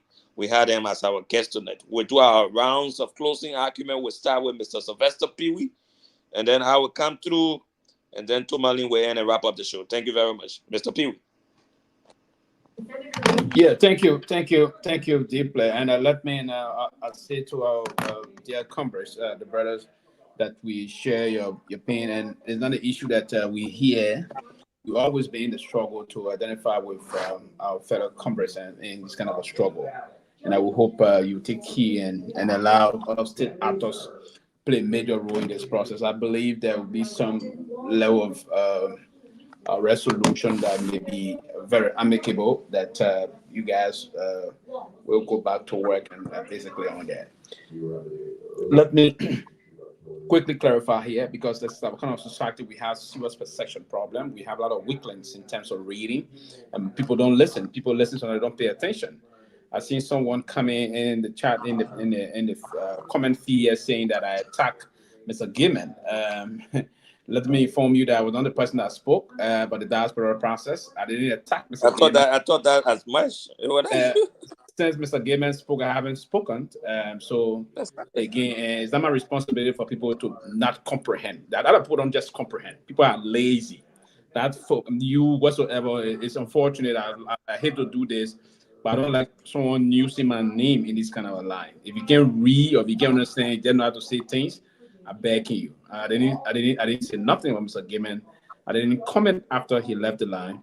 And I thought whatsoever he said, he spoke intentionally, and I'm not one person that will just behave. I'm not a deviant. I want you to understand that very deeply. I pay deep attention. I'm not one person that you see, and that's why I'm multitask. I can be on the show, stay following these things, and want to try to make this necessary clarification that it's not this peewee. So if you got another peewee that you know, probably like your uncle or nephew or cousin, it's not this peewee. So probably you wanted to say something, you just love my name, and that's why you said that. I didn't comment, I didn't attack Mr. Gaiman, I didn't comment about him. So but here's what I would say about our country moving on. I would say this to the Director General of the CSA. But I would want one thing I differ with the speaker about this issue about the CSA not being a legal entity. We cannot spark that debate now. We cannot spark that debate now. We should have tried to put in the space ever since to bring those kind of debate out. It's not now that he's doing, because the Constitution said the Civil Service Commission. They talk about those three commissions: the General Auditing Commission, the National Election Commission, and the Civil Service Commission. Ever since the 1986 Constitution came out, we've never been functioning as the CSA. So the speaker and other member of the honorable legislature can now move about to ensure that we put things into proper perspective. But to move and say this, I think that would be a disservice to the people of Liberia. If the speaker were to come and say that, I will be very emphatic about this process to say, Mr. Speaker, there's another approach we can use to correct the process.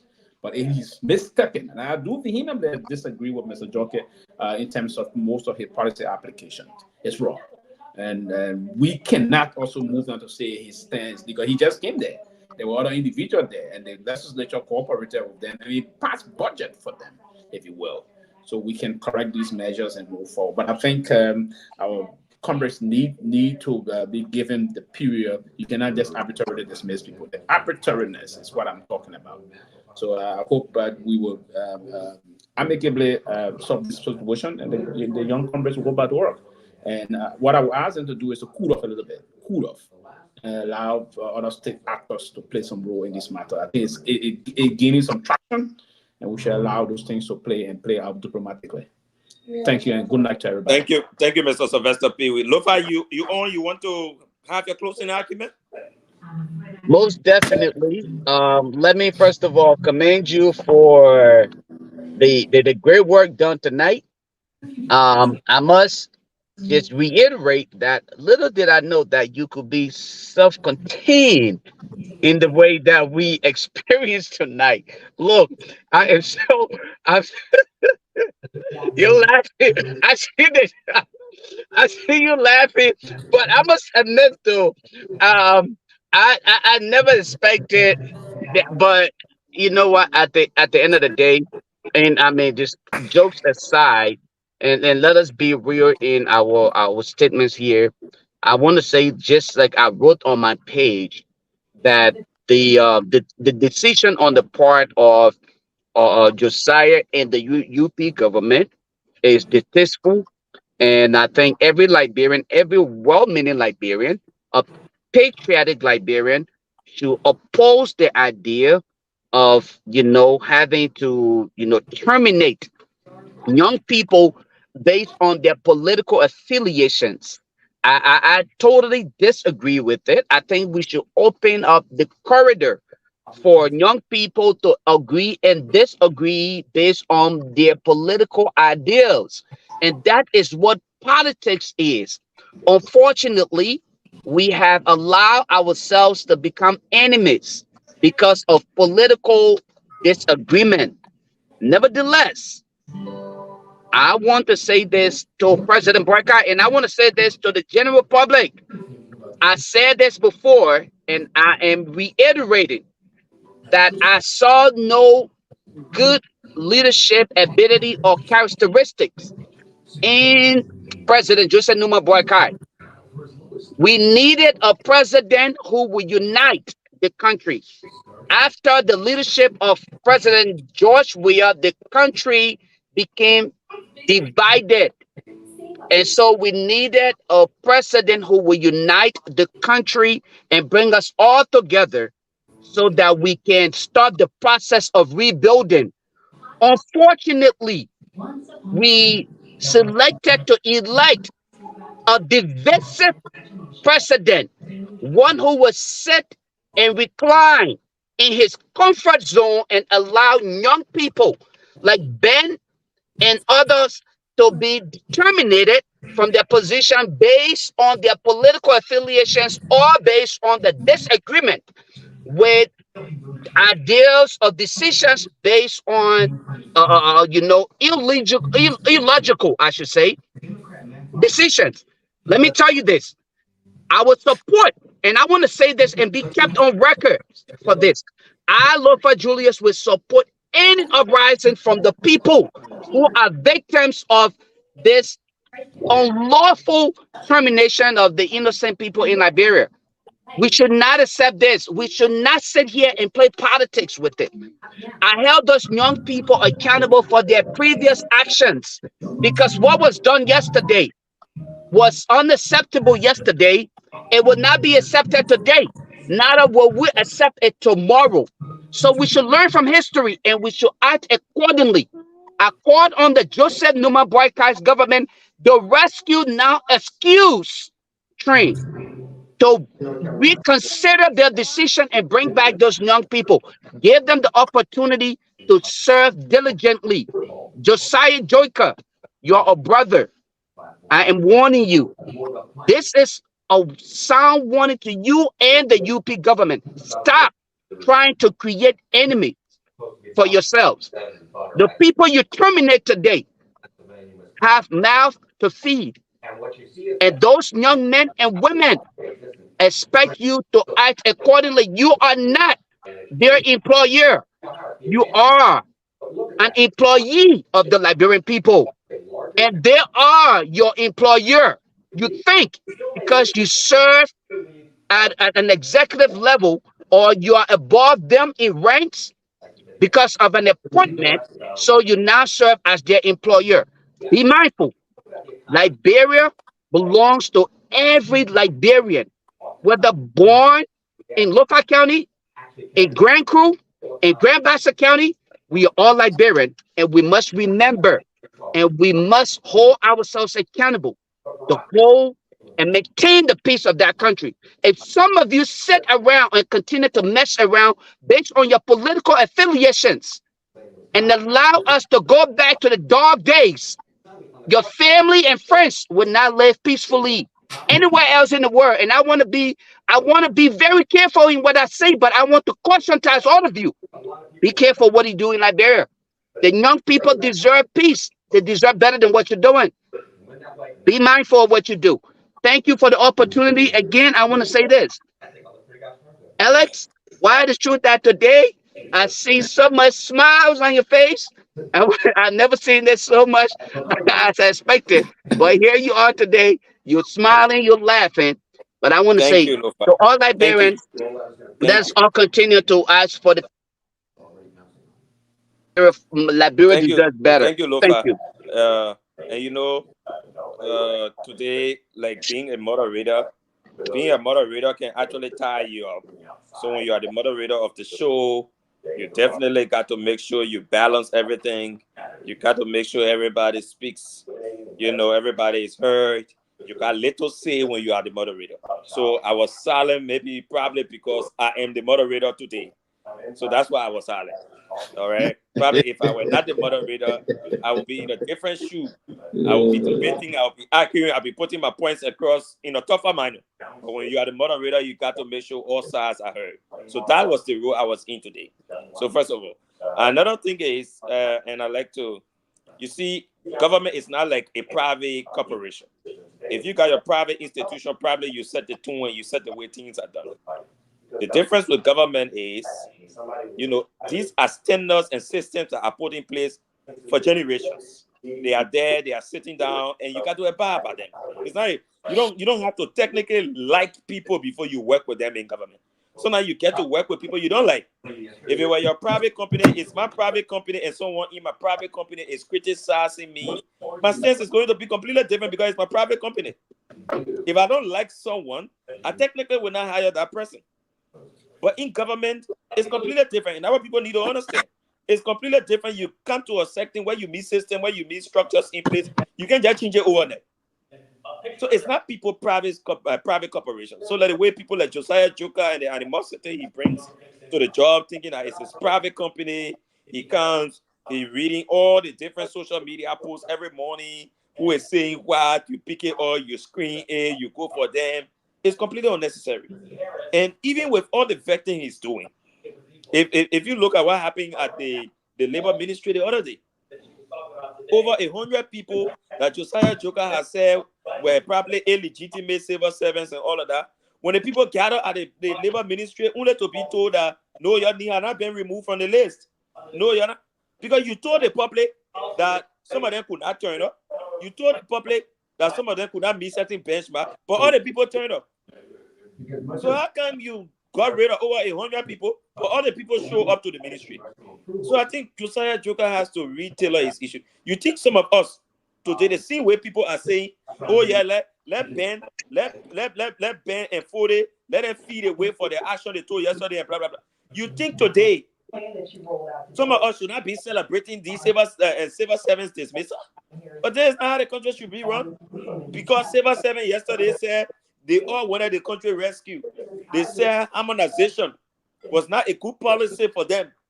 All right? They said they wanted a change. So because they wanted a change, so now a new government come in place and start removing it. Then the people who were on the other side today should be celebrated. Yeah, let the people move. No, there should be systems in place. There should be structures in place. These people need to be protected. If you legitimately took off somebody because one, maybe they could not show off, or maybe because they don't have the requisite telephone numbers or some of the system. But you can't be saying you got rid of people, but all the people are showing up, to the ministry to protest. You're not even checking the system. In fact, I was hearing someone was telling me the other day, some people are sick, some people are paralyzed, some people are injured, and that's why they're not even coming to work. Some people got leave, and Josiah Joker went to these places and told all the people all of the payroll under these circumstances. I mean, he's not even tracking them. This is a problem, and many of these things have to be addressed. And like the way someone said, many of these things got consequences. Many of your actions today got consequences. It's not because the few of these guys, and let me say this for the record, because a few of them, the fee America is their safe haven. America is their safe haven, and that's why they do this. And I think when the orator said it last time that we have to reimagine our partnership, it's part of this. Because many of the guys that cause the problem in this country, when push comes to real shove, they will be on the next available flag. Josiah Joker worked for only 5 or 6 more years on a job where you were gone. The rest of the 5 year plus Josiah Joker was sitting down in America. Many of the current guys in the government, this Unity Party government, they live most of the last 1 year. They don't stay here. They got nothing here. So when they plunge this country into chaos, they're not going to live amongst us. And this is a problem. And we got to be very emphatic about it. You can't make America your home, your safe haven. You can't, you create trouble here. When crises start here, you'll be saying America and looking at all going in the butchers and looking at all trying to find a way to go to the neighboring countries. It's unfortunate. It has to stop. So America too has to join us to make sure that we put somebody guys in check now. Because they are becoming a problem for us because they feel that America is a saving. Everything they generate in their country, they take it to America. We need to start tracking them. But Mr. Host, in that regards, though, no.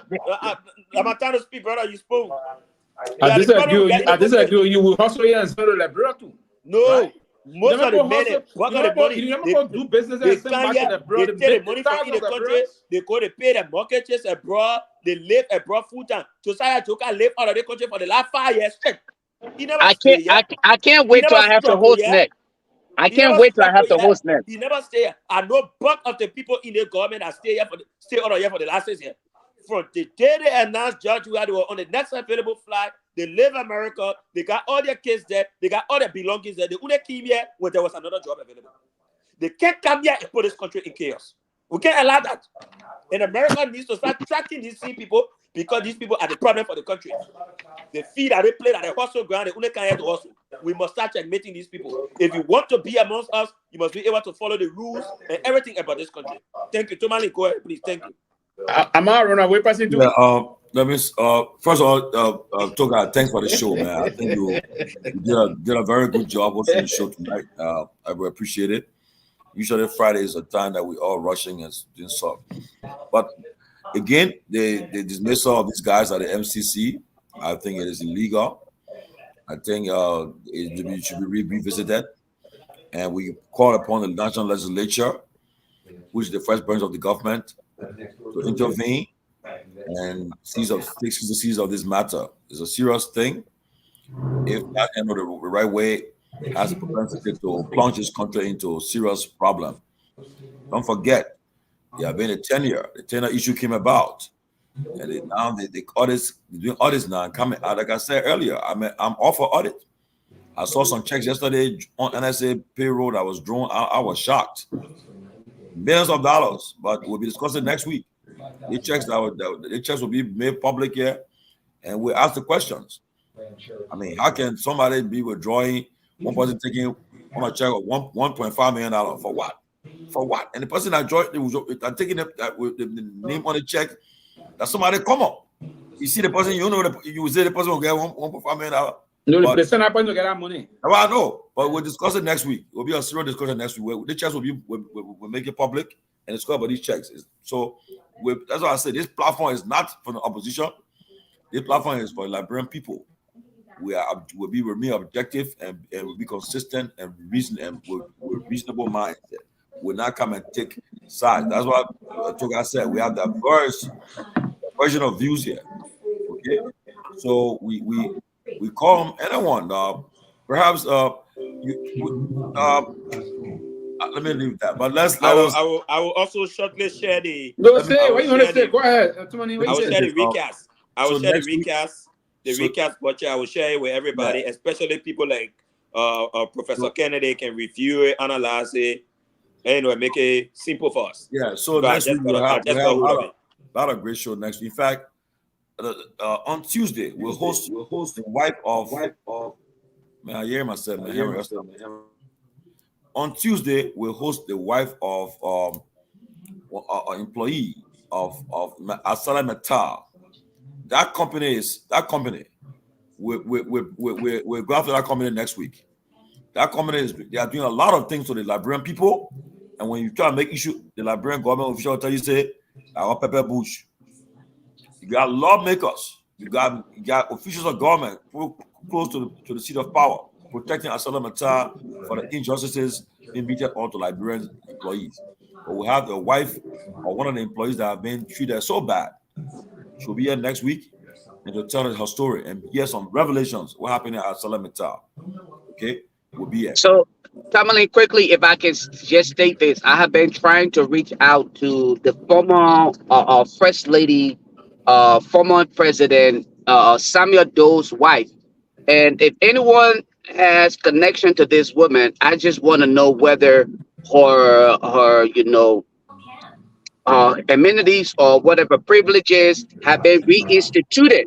Because if I record, during President Weah's term, it was stated that this woman was denied everything that she needed.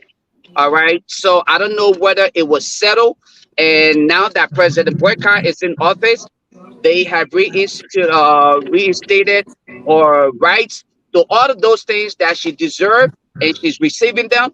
I just want to make sure that we give her the privilege and opportunity to also appear on the closing argument to tell us what is going on, because we are seeing now that the first ladies went from being very humble and living humbly to now becoming glamorous and living flamboyantly. We want to know whether they get their allowance or whatever else that is needed after they are no longer in power, and that's just all I'm hoping. I'm reaching out to so many people and asking them, but I'm being short of getting to the family and friends of the former first lady, that is President Samuel Doe's wife, who I know is still alive, and she can speak to what is well within her circle.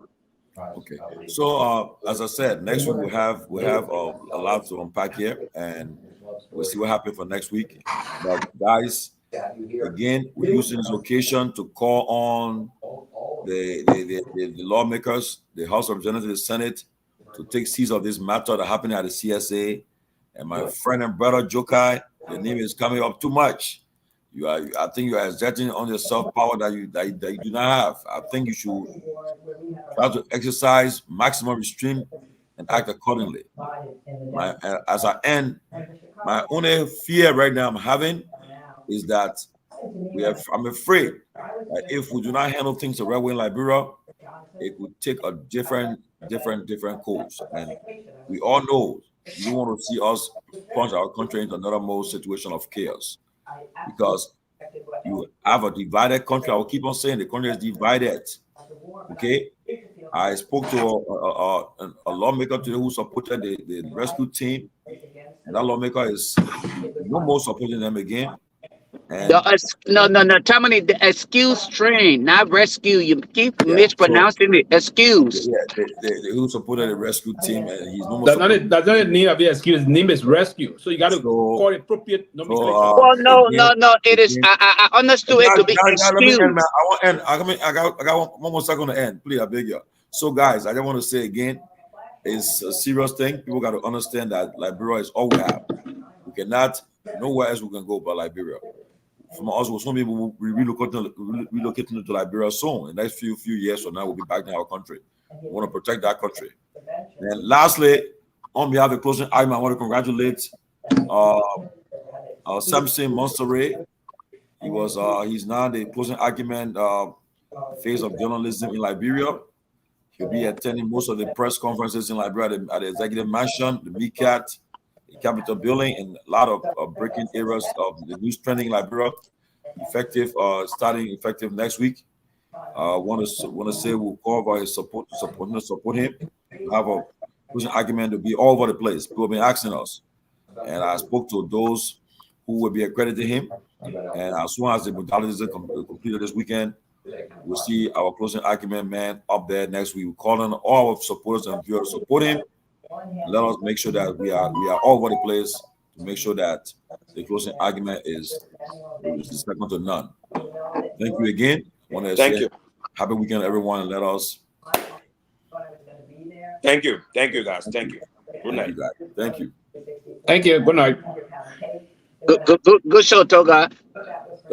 Sylvester, I will call you in the next 1 hour, please. I missed your call, but I will call you. Okay.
So you don't want to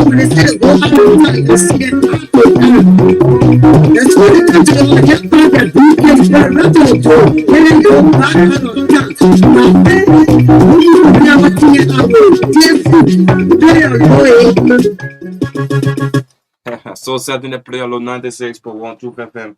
The time exactly 21 minutes climbing up to 1 o'clock. It has been informative, educative here on the program, the closing argument on the Renaissance Radio. Many thanks to the team that Hot FM 107.9 for carrying this program, and the team that Truth FM 96.9 in Nima County Sakopie for also reading these programs, and all other affiliate radio stations as well for also carrying the program. And many thanks to you for viewing online. Many thanks to you for following via the radio. And we said we'll catch you when we catch you. We are going to be on next Monday, at which time we're going to be here. If you try placing your call but could not find a way to, sincerely apologize. And then we're hoping that next Monday you're going to make your way through. So we'll finally take our weekend break here on the closing argument. My name is Heron Jada. I'll catch you when I catch you. They're going to be on tomorrow at 12 o'clock, at which time I'm going to be here again. So that's it. Play your low.